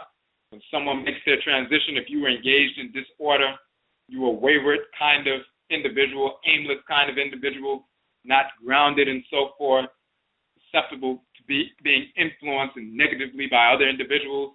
When you make your transition, your spirit is still in that same weak kind of state. So you're susceptible to being influenced by other discarnate, disembodied spirits who are just like you. Just like you have people who are homeless here, they end up engaging with other individuals who are on the same level. Other people typically shun them, so the only people who are receptive to them are people who are engaged and operating in the same arena. When you make your transition, if you were engaged in that kind of lower level activity where you were just wayward and not focused or grounded, then you're influenced by other individuals who are weak and or negative in the same fashion that you were. We make our transition, we typically move towards the ancestral realm, Asamando. But if you are weak and wayward and not moving in a certain direction, then you can be caught up earthbound, hanging around the spot where you were murdered, hanging around the spot where you died, the house that you died in, and so forth, and your spirit is just hanging around. You're depressed and anxious and full of anxiety and so forth. And when people come and move into that house and set up, their furniture and everything else, you start trying to harass them, put pressure on them and so forth. Those children and adults in the house who are receptive can either see you as a spirit walking through the house or hear you or feel you and so forth because you're harassing them, and then they begin to suffer and so forth. Those who are engaged in ancestral culture know ritually how to repel you and force you out. But those who are not involved, they don't understand that. So you're harassing people because you're engaged in negative behavior because you're suffering and angry and depressed and everything else, and you don't know where to turn. So death has awakened you. Death wakes up those who sleep through life. That's for the person going through that kind of situation. Then on the flip side, the people who watch somebody make their transition, death can also wake them up. When we watch somebody go through their transition, that forces us to focus on our function. Why are we here? Are we wasting our lives? Is this transition, this death of the other individual, is it a wake-up call for us to realign ourselves and begin to execute our function so we don't end up in a negative earthbound state when we make our transition? Are we living every thought or executing every thought, intention, and action in harmony with order? Are we making every moment of every day count with respect to aligning ourselves with divine order? So death can wake up those who sleep through life in that same capacity. Now, when we talk about death wakes up those who sleep through life and those individuals who become wayward and earthbound, some of them are angry and suffering and emotional. Some of them are criminal. Some child molesters hanging around. Some people who were murderers, spirits are hanging around. As we've talked about before, someone guns down a brother on the street. The brother dies in the street. His blood soaks the earth. His spirit is still hanging around that spot where he was murdered. Then his friends are hanging around that corner months later. His spirit is still hanging around, and he begins to influence them to murder this person who's coming down the street, kill this individual. And the young brother has an overwhelming desire to murder the individual. And he murders the individual, and then goes to jail for murder and gets life in prison for murdering an individual. When they ask him, why did you murder this individual? He says, well, I just had an overwhelming urge to kill this individual. I don't know why I just had this overwhelming urge. And he did have an overwhelming urge, but was it his urge? Absolutely not. But because we don't understand BEBRASEM, the ramifications of reincarnation, we move through life as though we are asleep, and then death wakes us up. But it's the death of another individual or ourselves, but it wakes us up. When we practice our own culture, we recognize the reality that every thought that enters your sphere of awareness or consciousness is not yours. Just like you can be in a room and you hear a bunch of people talking, if you hear somebody arguing and talking crazy, well, you know those are not your thoughts because you see the other person in the room, you hear them talking crazy, you see them acting a fool and so forth, then you may just shake your head and say, listen to this fool. And if they suggest and come over to you and say, hey, you need to come over here and kill this person, do this, do that, you say, shut up, get out of my face, or whatever, because you know this is an ignorant individual. But what happens when that person dies? And now their spirit is in the room, and they have the same attitude. And they're saying, we need to kill this individual. You need to help kill this individual. But this is a disembodied entity. So all you feel is the sensation that I need to go kill this individual. I need to curse this individual out. Or I need to do this. I need to steal. I need to do this and that.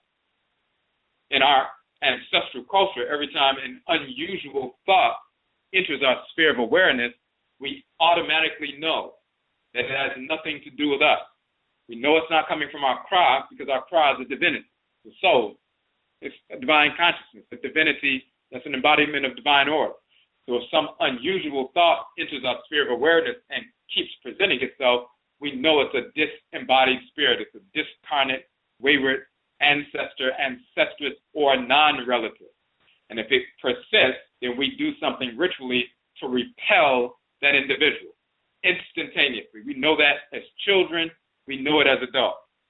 But in this culture, when we're taught that there's no such thing as reincarnation, because we're forced into Christianity, Islam, Judaism, atheism, and all this other nonsense, we are conditioned to believe from birth that every single thought that arises in our sphere of awareness must be ours.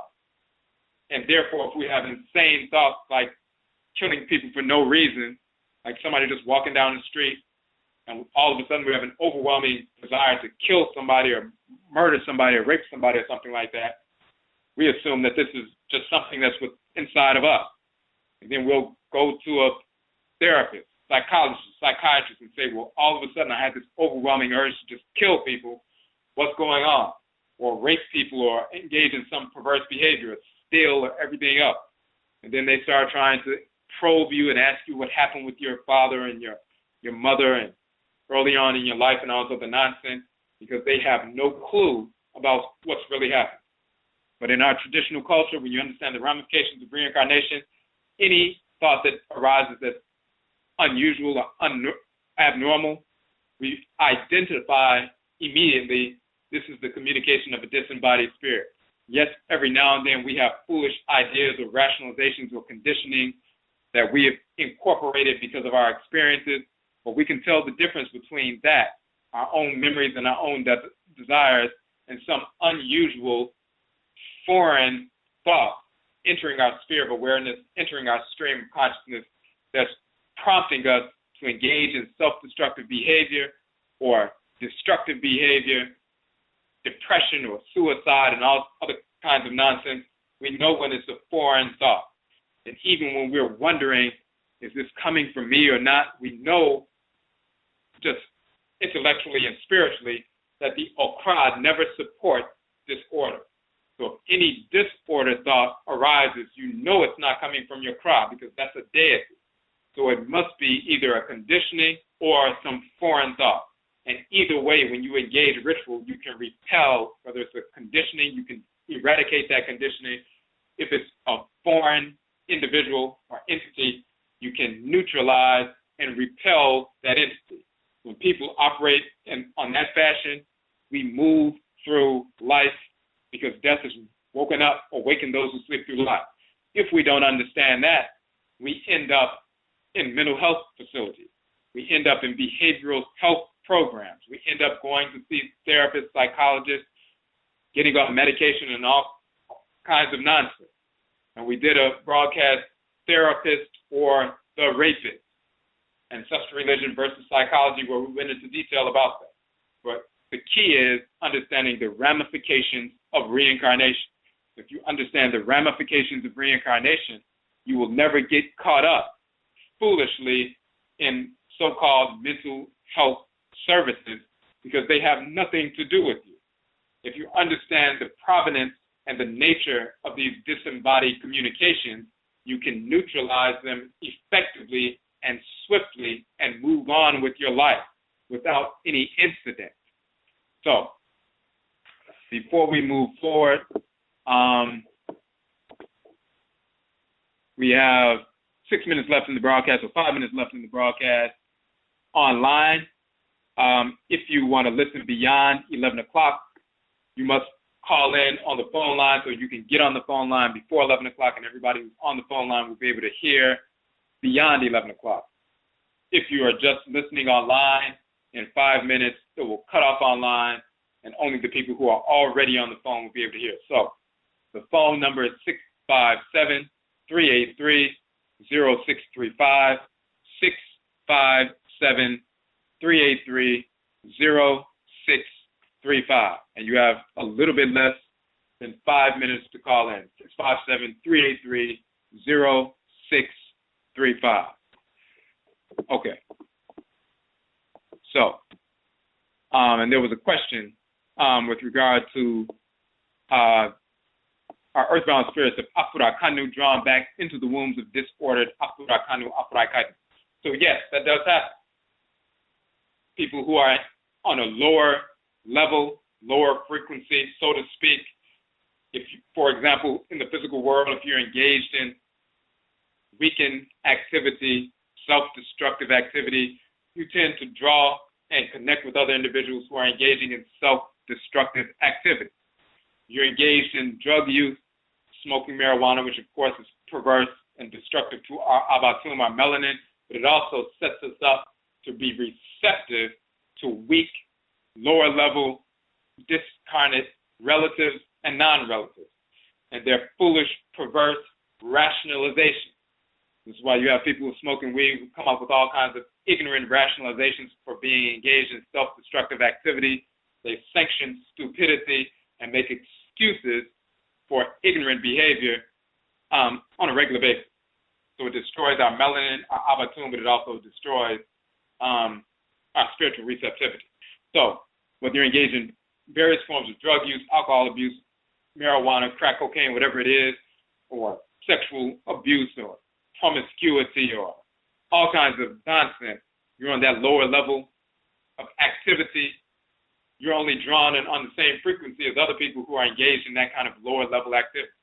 People who are operating in a more normal fashion, you are repulsive to them, they are repulsive to you. It's just like the two magnets on the table.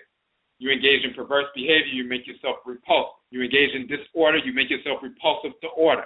If people are trying to engage in order, even if they're just simply focused on trying to engage in order, even though they haven't achieved sublime power, sacred characters we talked about last night, of perfection and so forth, but they're at least trying to get engaged in orderly behavior, and if they make mistakes, they realign themselves ritually so they can get back on track. So at least they're staying on track with order.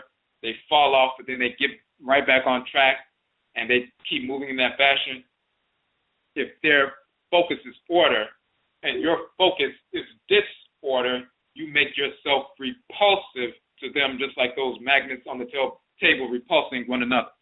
So therefore, you're on a lower level, lower frequency, just like with the radio. Everybody attuned to 107.5.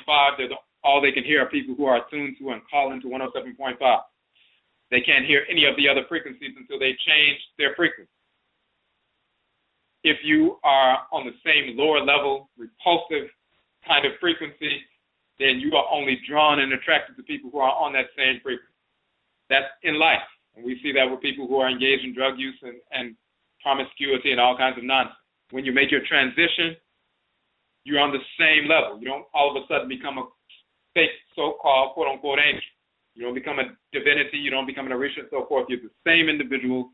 You're separated from the body, and you're still operating in that same fashion. So you have these earthbound spirits who are weak and angry and depressed and full of anxiety.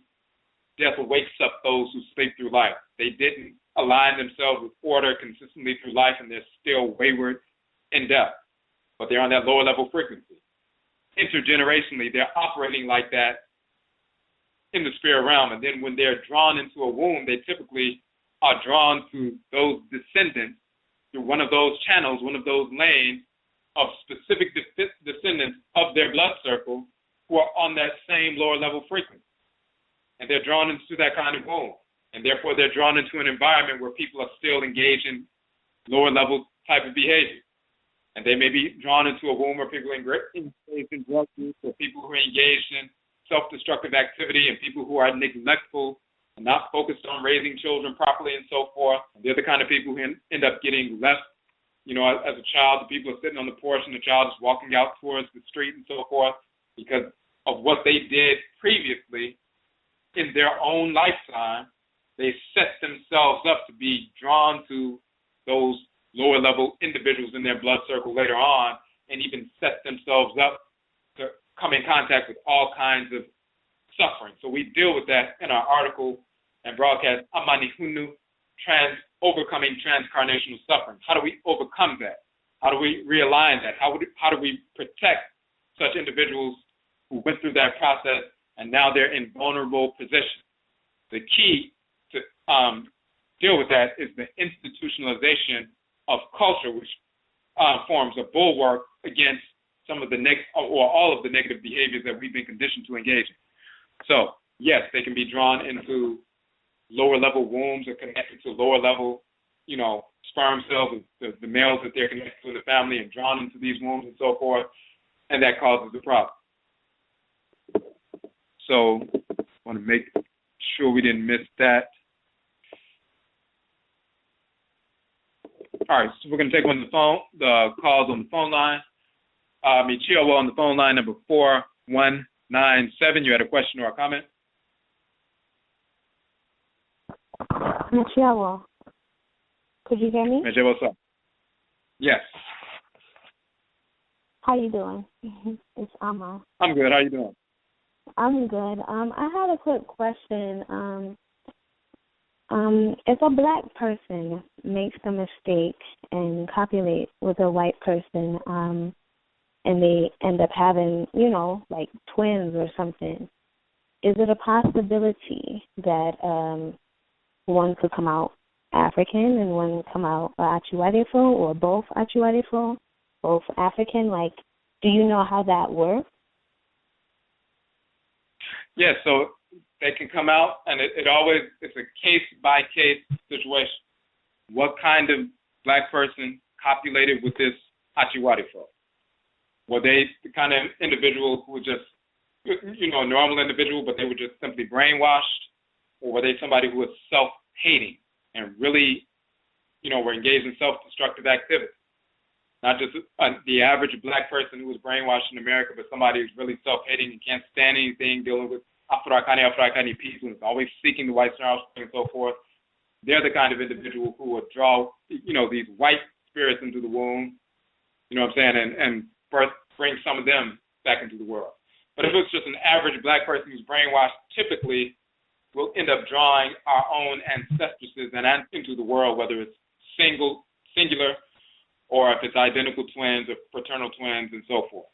But there are instances where somebody, they're very self-hating, they are rejecting their Nsamanfo constantly throughout the course of their life, even before copulating, with the one of the whites in their offspring, and because they're constantly rejecting the Nsamanfo, rejecting their guidance, rejecting their own Kra, their Kra separates from them, but just the fact that you're rejecting the Nsamanfo. And recall, when we look at the structure of creation, we talked about the Supreme Being, the great divine body. Then you have the organs, which regulate order in the body. They are the deities. Then the children of the organs are the cells. But within the organs themselves and the body and so forth is the water within the organs and so forth. 70+% of the body is water. That is like the ancestral realm. And just like water nourishes and rejuvenates and replenishes the cells and so forth, so they can be reborn and so forth, the water within the body is like the ancestral realm. The ancestresses and ancestors, their role within the great divine body is to nourish us, rejuvenate us, replenish us, and give us guidance and so forth. So they are assigned to us. They are not separate. Just like the cells in your body are not separate from the blood, they're not separate from the water, and they're not separate from the organs. We are not separate from the water, the ancestral realm. We are not separate from the organs, the deities. We are not separate, of course, from the Supreme Being, the great divine body. So if the Nsamanfo are trying to guide us, and we're constantly rejecting them, repelling their direction, then when we copulate, not only did we reject them by copulating with, the whites in their offspring, but we're making ourselves receptive to the spirits of the whites in their offspring and repulsive to our own people. And when we do that and copulate, then guess who we're receptive to and what kind of spirits are going to be received into that womb space. They're going to come from the whites in their offspring because we're open to them and we're repulsed by our own people. And we can draw in one of them or two of them or three of them, a triplet, and that can happen. So it's a case-by-case thing, but it depends on the nature of the specific Afurakani or Afuraitkaitnut person. What kind of person are they?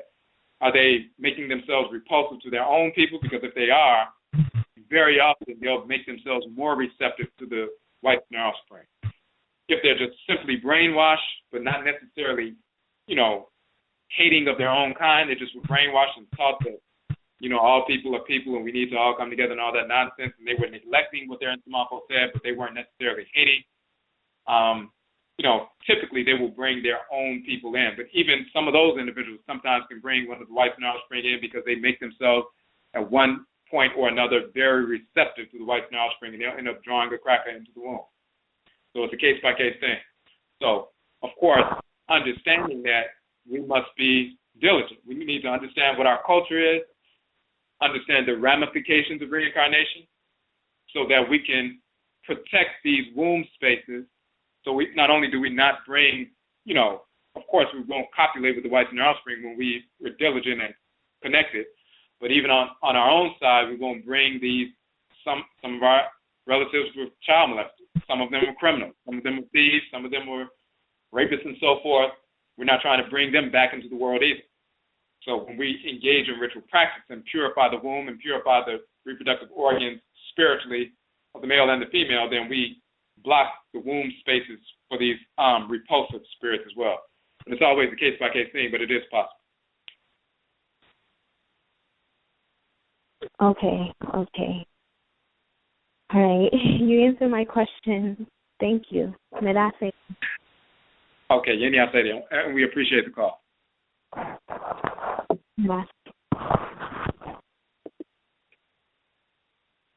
So again, just the prospect of that reality and knowing who we can bring back should make us diligent, of course, on how we operate and move forward, and that's the key.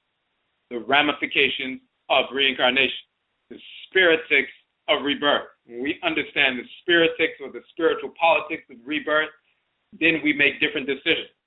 Our policies with regard to our interaction with one another and recognizing who the whites and their offspring are physically and spiritually, where they come from, who they have been in the past, and who they are right now as a result of who they have been in the past, that changes the nature of our interactions with them. We understand what's going on.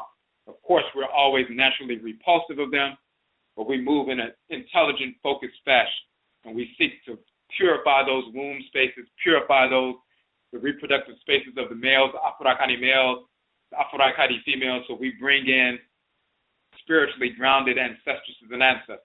And when we establish that kind of culture, then we also, on the back end, assist some of those earthbound, wayward Nsamafo of our ancestresses and ancestors who lost their way, didn't make it to the ancestral realm. They're trying to latch on to us here, harass some of us here, not in a criminal type fashion, but just a depressed type fashion, just like somebody who's depressed here and tries to lean on people and reach out to people and harass people and so forth, and some people shun them and don't want to hear it and all of that kind of stuff. When they make their transition, they're the same way. But once we establish a strong culture here, we not only strengthen ourselves, but we can give them some strength as well by showing them that they need to stop feeling sorry for themselves, being depressed and everything else. They need to move towards Asamando, the ancestral realm, and reconnect with the other Nsamafo who have been trying to reach out to them, but they have been neglecting them, trying to hold on to what they used to have on earth. So, all the way around, the reestablishment of Amamre ancestral culture assists us here, and it assists our ancestors and ancestors who were wayward, and it strengthens our bond with the Nsamafo who are grounded and, harmonious. Okay, so let's go through these, the last three of these principles and show their relationship to bebra. Nkrabia shesun sun tie asimokra, okra, that means it is the nkrabia that makes the sun, the spirit obey the okra.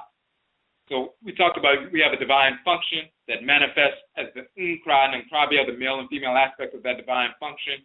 Because that is wired within our spirit's brain, it makes our spirit or compels us to obey the okra. We're talking about a nuanced definition. What is it within the soul, the divine consciousness, that motivates us and compels us to move in a certain direction? What is it within the fleshy area of the cerebral cortex that makes us operate in a certain way? These synapses, these neurons that are wired in a specific way that are within the cerebral cortex cause us and compel us to operate in a certain fashion. The nkra and nkrabia, the male and female aspect of our divine function that are encoded within the soul, divine consciousness, it is that which compels our sunsum, our spirit, to move in a certain fashion. So if we are compelled to move in a certain fashion by our Akra, and then we have some unusual desires to move in a different direction, once again, unusual desires manifest because of influence very often and typically from disembodied, discarnate spirits. Once we understand the ramifications of bebra, reincarnation, then we don't follow those unusual, foolish ideas. We can properly catalog them and neutralize them accordingly based on ritual practice. And that goes directly into the next principle. The principle itself is Oba Yeofa, Oberima Yeofa, Ne Obrabo Asase Fimu, which means woman is half, man is half. That is the law of ethical existence in the house of the Earth Mother. We're talking about the balance of the Afurakanu male and the Afuraitkaitnut female. The balance deriving from that foundational balance in creation of Nyamewa and Nyame, the great mother and great father of the Supreme Being, who function together as the two complementary halves of the great divine whole that we will call the Supreme Being. Because they function together to bring into being the universe, we must function together, woman and man, Afuraitkaitnut woman, Afurakanu man, two halves of a complementary whole, a unit, in order to bring children into the world. That is the law of coexistence in the house of the Earth Mother. We balance the male and female aspect of ourselves, our emotional output, our mental construction. Everything is a balance of male and female. So, of course, that goes directly to bringing children into the world, but of course it deals directly with relationships. This sexuality, homosexuality, is absolutely insane. It is perverse. It is not an orientation. It is insanity. It is a contravention of divine order. Once again, when you understand bebra and its manifestations and its ramifications, you understand that when you have an unusual desire to move out of harmony with divine order, and divine order clearly states and proves that Oba Yeofa, Oberima Yeofa, Ne Obrabo Asasi Fimo, woman is half, man is half, is the law of ethical existence in the house of the Earth Mother, and that is woven into your krawa. So if you have some unusual desire to move towards someone of the same sex, then that is not coming from your okra. It's not coming from the divinity, the deity, the force of divine order dwelling within your spirit. It must be coming from a spirit of disorder, because it can't be coming from Nyamewa Nyame or Nyamewa Nyame's messenger within your being, which is your kra. So, yes, you have individuals, the whites and offspring, who pollute the soil, create genetically modified organisms chemically to enhance and increase estrogen and so forth, so that they can chemically castrate our people and move our people chemically towards this sexuality, homosexuality. Of course, this entire culture is wired through the media, through pseudo-religions, through education, through schools and so forth, and business and quote-unquote recreation and entertainment, designed to promote this sexuality. The whites and their offspring, their nature is rooted in this sexuality. It's because of that kind of criminal behavior that they were massacred and forced out of Afuraitkaitnut. They escaped that death sentence. Anybody engaged in child molestation, incest, rape, dissexuality, homosexuality, we would kill them typically. Spirits of disorder. So those who escaped that death sentence are those who isolated themselves, exiled themselves outside of the community. These are the ones whose krawa was repelled. The same is true today. When you engage in various forms of disorder, as we said earlier, you repel your own krawa. You become a thief or criminal, you're going against your krawa. That divinity is not obligated to dwell with you. When you're deliberately engaging in disorder, you make yourself repulsive. It will separate from you. constantly stealing, constantly lying, constantly engaged in criminality, and constantly going against divine order, you make yourself repulsive. If you persist in that disorder, then that crowd will separate forever. Return to Inyame wa Inyame, that divinity will return never to come back to you. Now you're a spirit without a cry. You're a spirit of disorder. As we said earlier, this is the origin of the white snare offspring. Their spiritual disfigurement would later manifest as a physiological disfigurement, melanin receptiveness. But it begins with that spiritual disfigurement. Of course, those individuals engaging in incest, that's part of that spiritual disfigurement, making themselves repulsive. This sexuality is a spiritual disfigurement. Someone engaging in that kind of activity, making themselves repulsive. So this is the nature of the white snare offspring. And they have continuously reincarnated since Greece, since the Vandals and so forth, Rome, Arabs, Jews, white Christians and so forth. Of course, Christianity is full of these white faggot priests and so forth. It's been that way from the beginning. The Jews engage in oral faggot as soon as the baby is born. They're putting their mouths on the genitals of the males as a ritual practice. You see that in the newspapers and so forth, and some of the Jewish rabbis have given these little boys herpes because they put their mouths on their genital organs as part of their ritual as soon as the boys are born. That's because they introduce their young men to this sexuality upon birth because they are faggots by nature. That is the nature of the white snare offspring. The same is true of the white heir with Islam. It's an absolute lie that they are against this sexuality. They only pretend to be against that because they can't conscript Afuraitkaitnut people to embrace Islam if they show their true colors, because they know that's not part of our culture. So they can't make you believe that you should embrace Islam or it's okay to embrace that, but they're openly practicing this sexuality. But that's their nature. So whether it's the white Arab, the white European, the white Hindu, the white Asian, white pseudo-Native American, white American, and so forth, that is their nature, their perversity. So and they have been reincarnating since, quote-unquote, BCE, thousands of years ago to this moment. The exact same perverts from Greece, the same perverts from Rome, Arabia, the Near East, Western Europe, Central Europe, Southern Europe, and so forth, the exact same individuals. So when they come forward now in the flesh physically, they're still promoting their disorder. They reek of that disorder because they are spirits of disorder. When they make their transition, those weak spirits, those perverse spirits are still hanging around.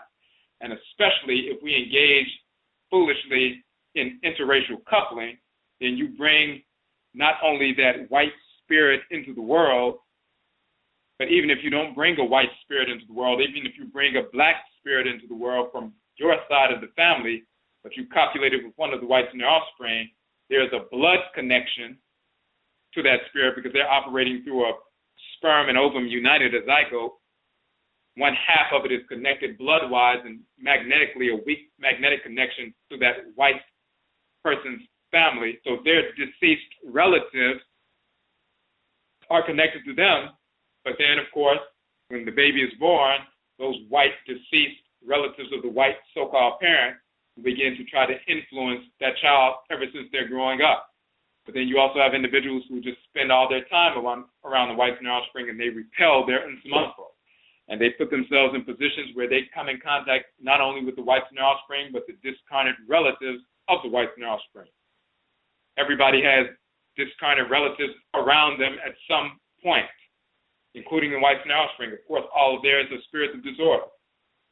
So you're constantly in the company of the whites in their offspring, constantly taking in their ideas and their formulations and their influences and so forth. Then you also draw in and make yourself receptive to the deceased spirits of the whites and their offspring. And when you make yourself receptive to them, it's no different than lowering your physical immunity. When your physical immunity is sound, you can walk in the midst of people at work or at home, and they're coughing and hacking and everything else, and you have no problem. You're working and eating and watching television, doing whatever you are, reading and so forth. You don't get sick, and everybody around you is sick, and you're just repelling everything, no problem.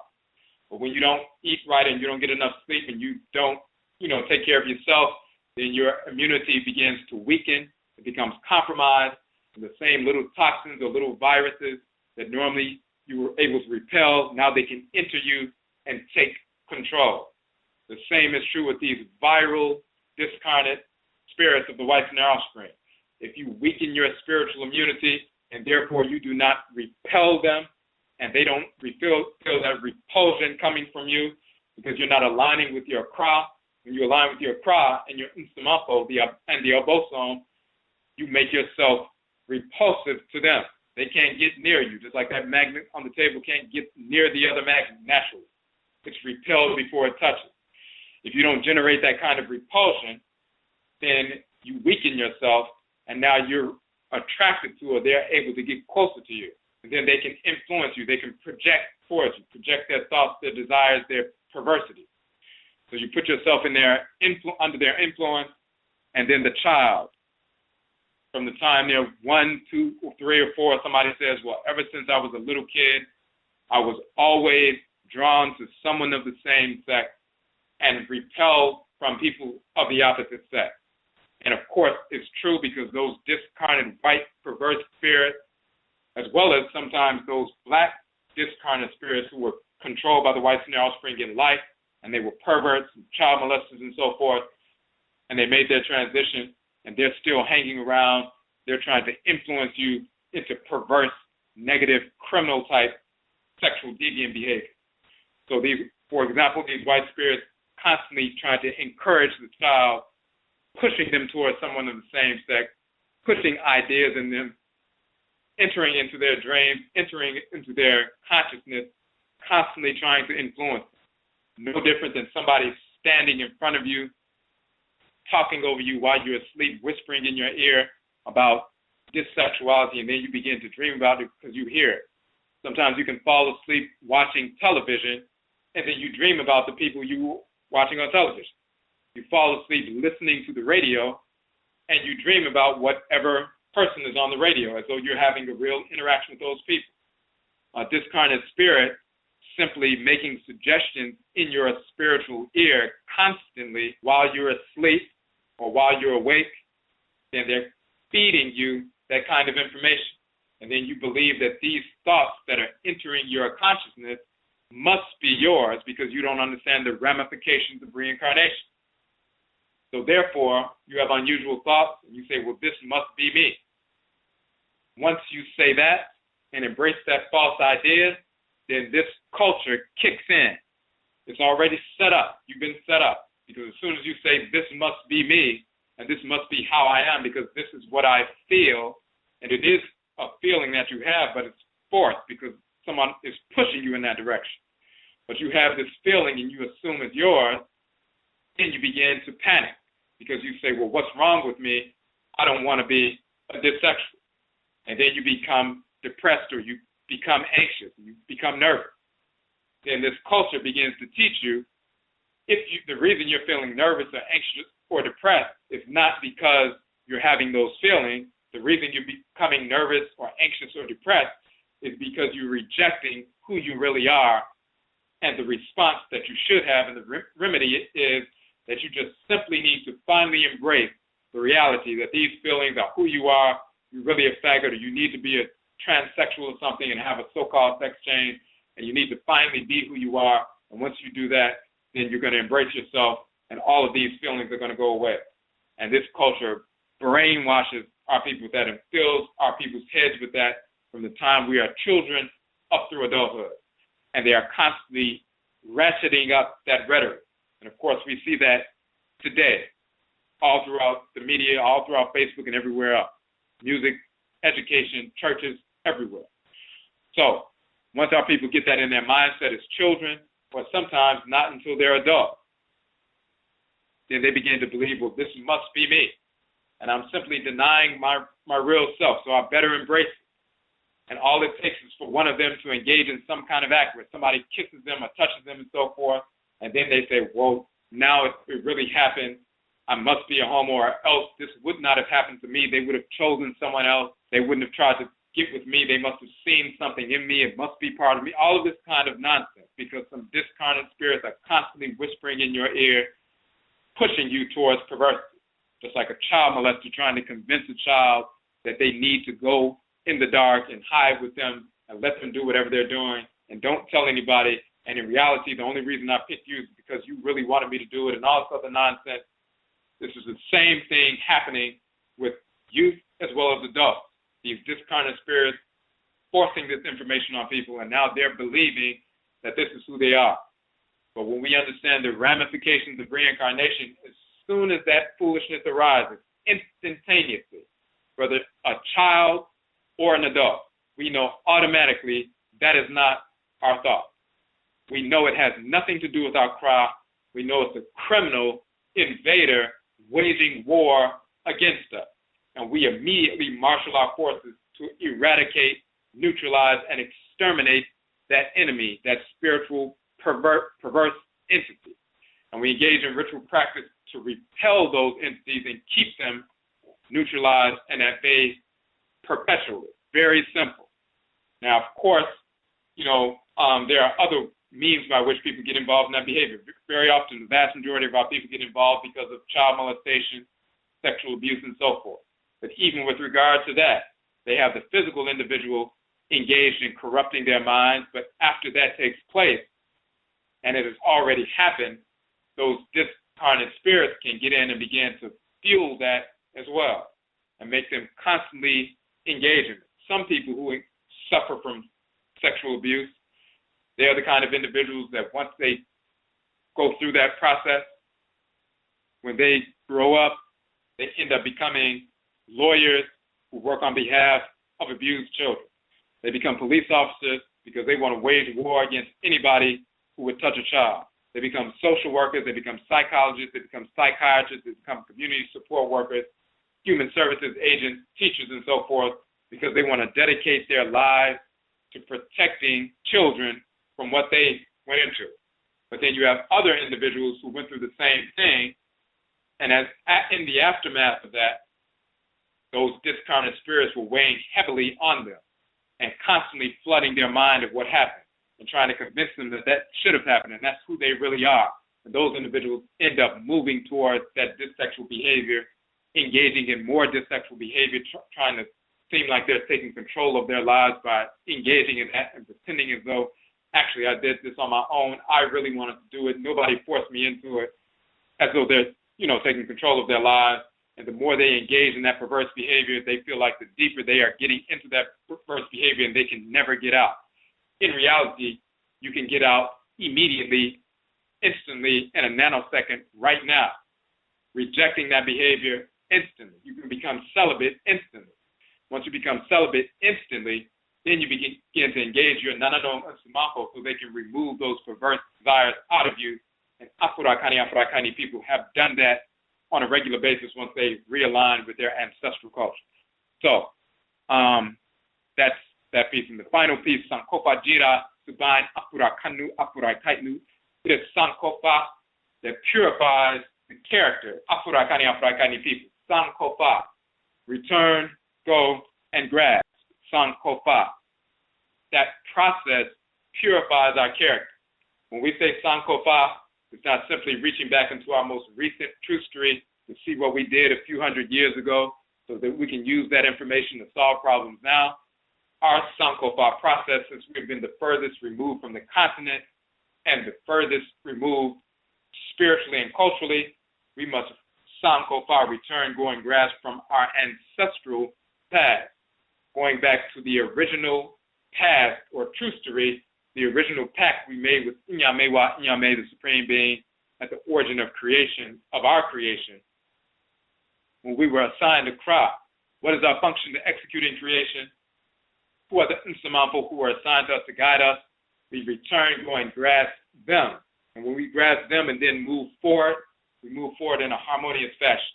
We purify our character, purify our subain, our character, and move forward as Afuraitkaini people, fully aware of the ramifications of bebra, of reincarnation, the spiritics of rebirth.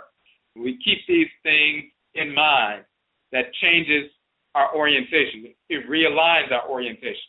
We begin to see individuals and entities and the development of certain kinds of exchanges and interactions for what they really are, who these individuals really are, why are they operating the way they're operating, and how we are to plan our interactions with our enemies so that we can overcome our enemies and eventually eradicate our enemies.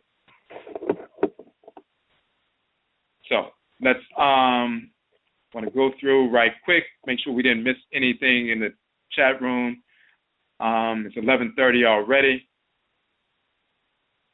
So just want to make sure we didn't miss any questions.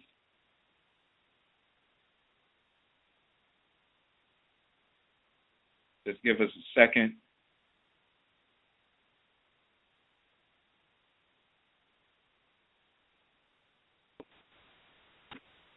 All right, so do ancestors directly guide their upcoming parents, descendants from the spirit realm when they are ready to reincarnate?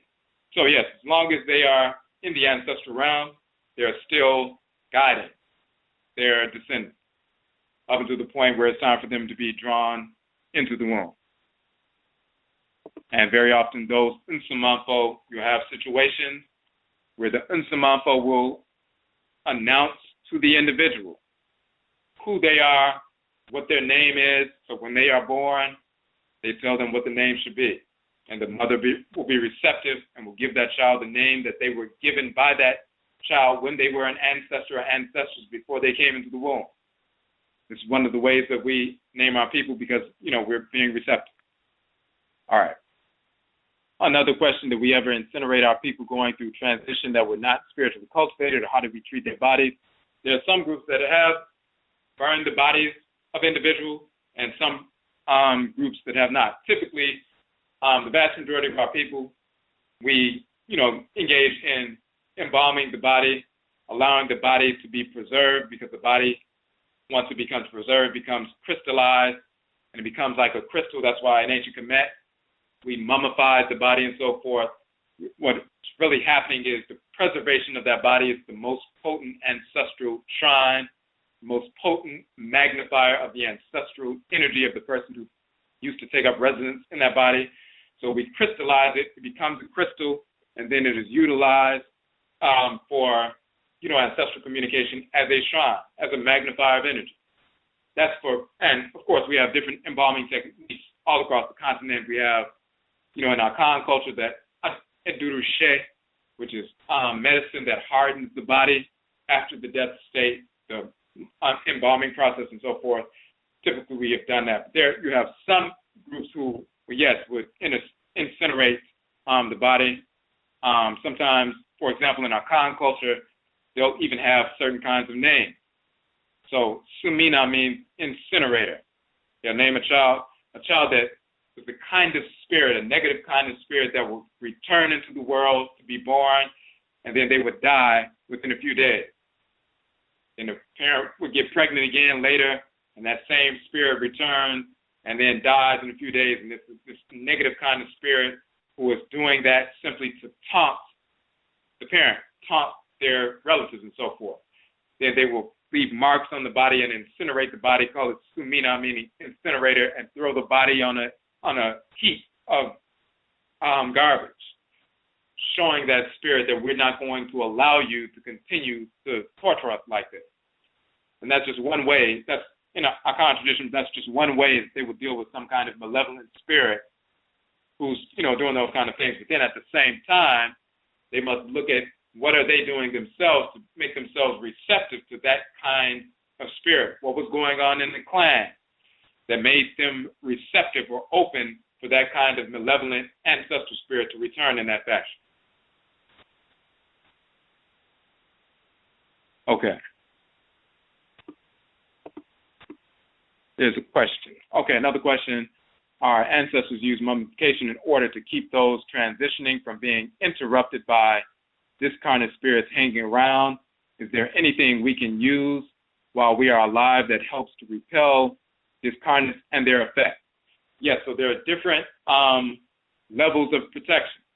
So many of these discarnate spirits, they are not necessarily so intransigent that they're just going to latch on. So just a simple acknowledgement and invocation to direct them to separate from you and acknowledge the fact that you know that it's them. We know that you're here. We're not going to participate in your foolishness, so leave, just like a kind of homeless person who harasses people, but at some point, when people look at them sternly and say, get out of my face or whatever, and they back off. Most of those discarnate spirits are, sometimes they were some of those kind of homeless spirits. Those are the kind that will move on. You have another level of protection. For example, people will put ammonia around the baseboards, or salt and things like that, because that's that kind of repelling energy for certain kinds of spirits like that. But then some who are more intransigent, they want to hang on. They want to stay, and some are more malevolent. One of the foundational protection against such entities is, number one, the establishment of an ancestral shrine, and in Incarnation.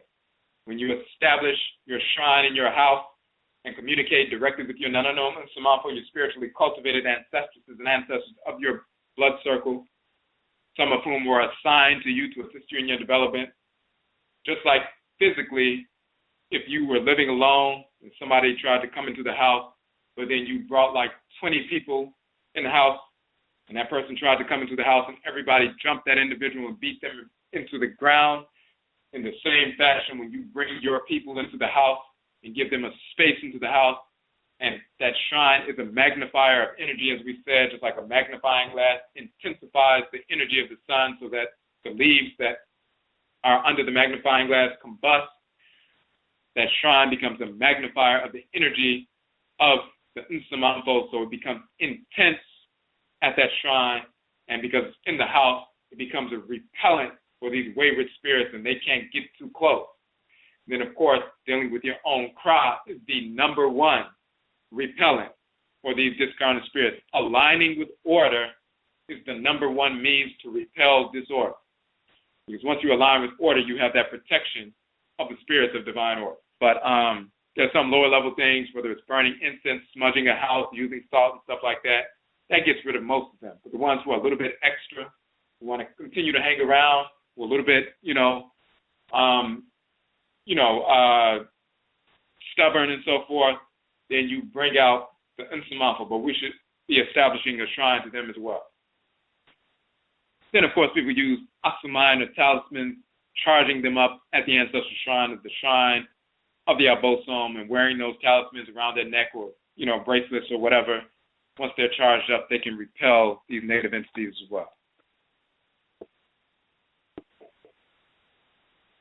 Okay.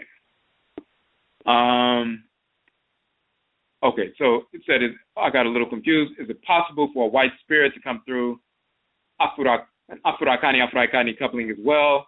I understand the biracial coupling. They will not come through just an Afurakani group for no reason. There must be some kind of connection that they have, some kind of blood connection that they have in some way, one way or another. If they have absolutely no blood connection, then they won't just be able to leap in and just, come and enter into the womb of one of our people. There would have been some kind of rape, some kind of pollution, some kind of interracial coupling, either in the present generation or previous generations that caused that to take place. All right. Okay. The next piece is, can Adinkra symbols help with repelling discarnate spirits while we sleep or otherwise vulnerable? Yes. So the Adinkra symbols, of course, Adinkra symbols that you find in the Akhan tradition, of course, those root symbols you can find in the Medusa and ancient Kemet as well, the same symbols. But Adinkra symbols, number one, most people see them like the Sankofa symbol and others. They have Epe, or a proverb associated with them, a divine ancestral wisdom teaching associated with them. Very often they are in the form of the object they're talking about, or they're an quote-unquote abstract symbol that people find out about. But first and foremost, they are Adinkra. They carry messages, but they carry energy. They are matrices of energy. They function very similar in the same fashion as Vevas. In Vodun, they are matrices of power. They draw in the Abosom, draw in Nsamanfo, but they can also be, because they draw in that kind of energy, they can also be repellents and Aakhuamuman and talismans and Vevas and so forth to this kind of wayward type spirit. So people use them on shrines, people wear them on clothes. They're, carved into the agua, carved into staff.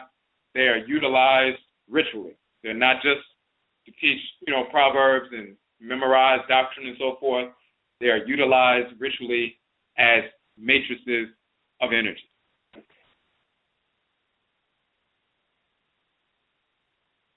Okay. Can the living leave negative energies around to influences too? Like if we, for instance, wear the clothes of someone engaged in disorder? Absolutely.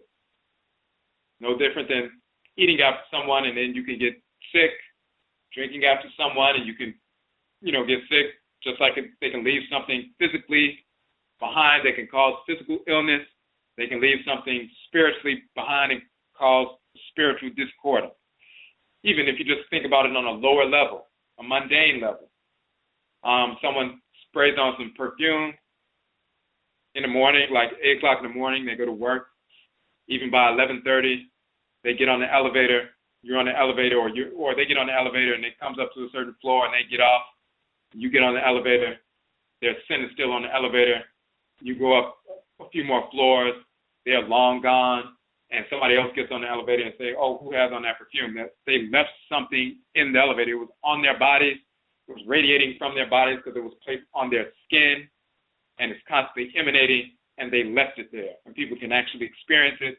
And if somebody doesn't like that particular smell or it makes them nauseous, they'll become nauseous, become somewhat sick or queasy and so forth because of what they left on a mundane level. Just like we can leave something like an aroma on a mundane level, the spiritual energetic emanations coming from us, positive or negative, we can leave as well. And depending on how receptive people are, it can affect them in different capacities.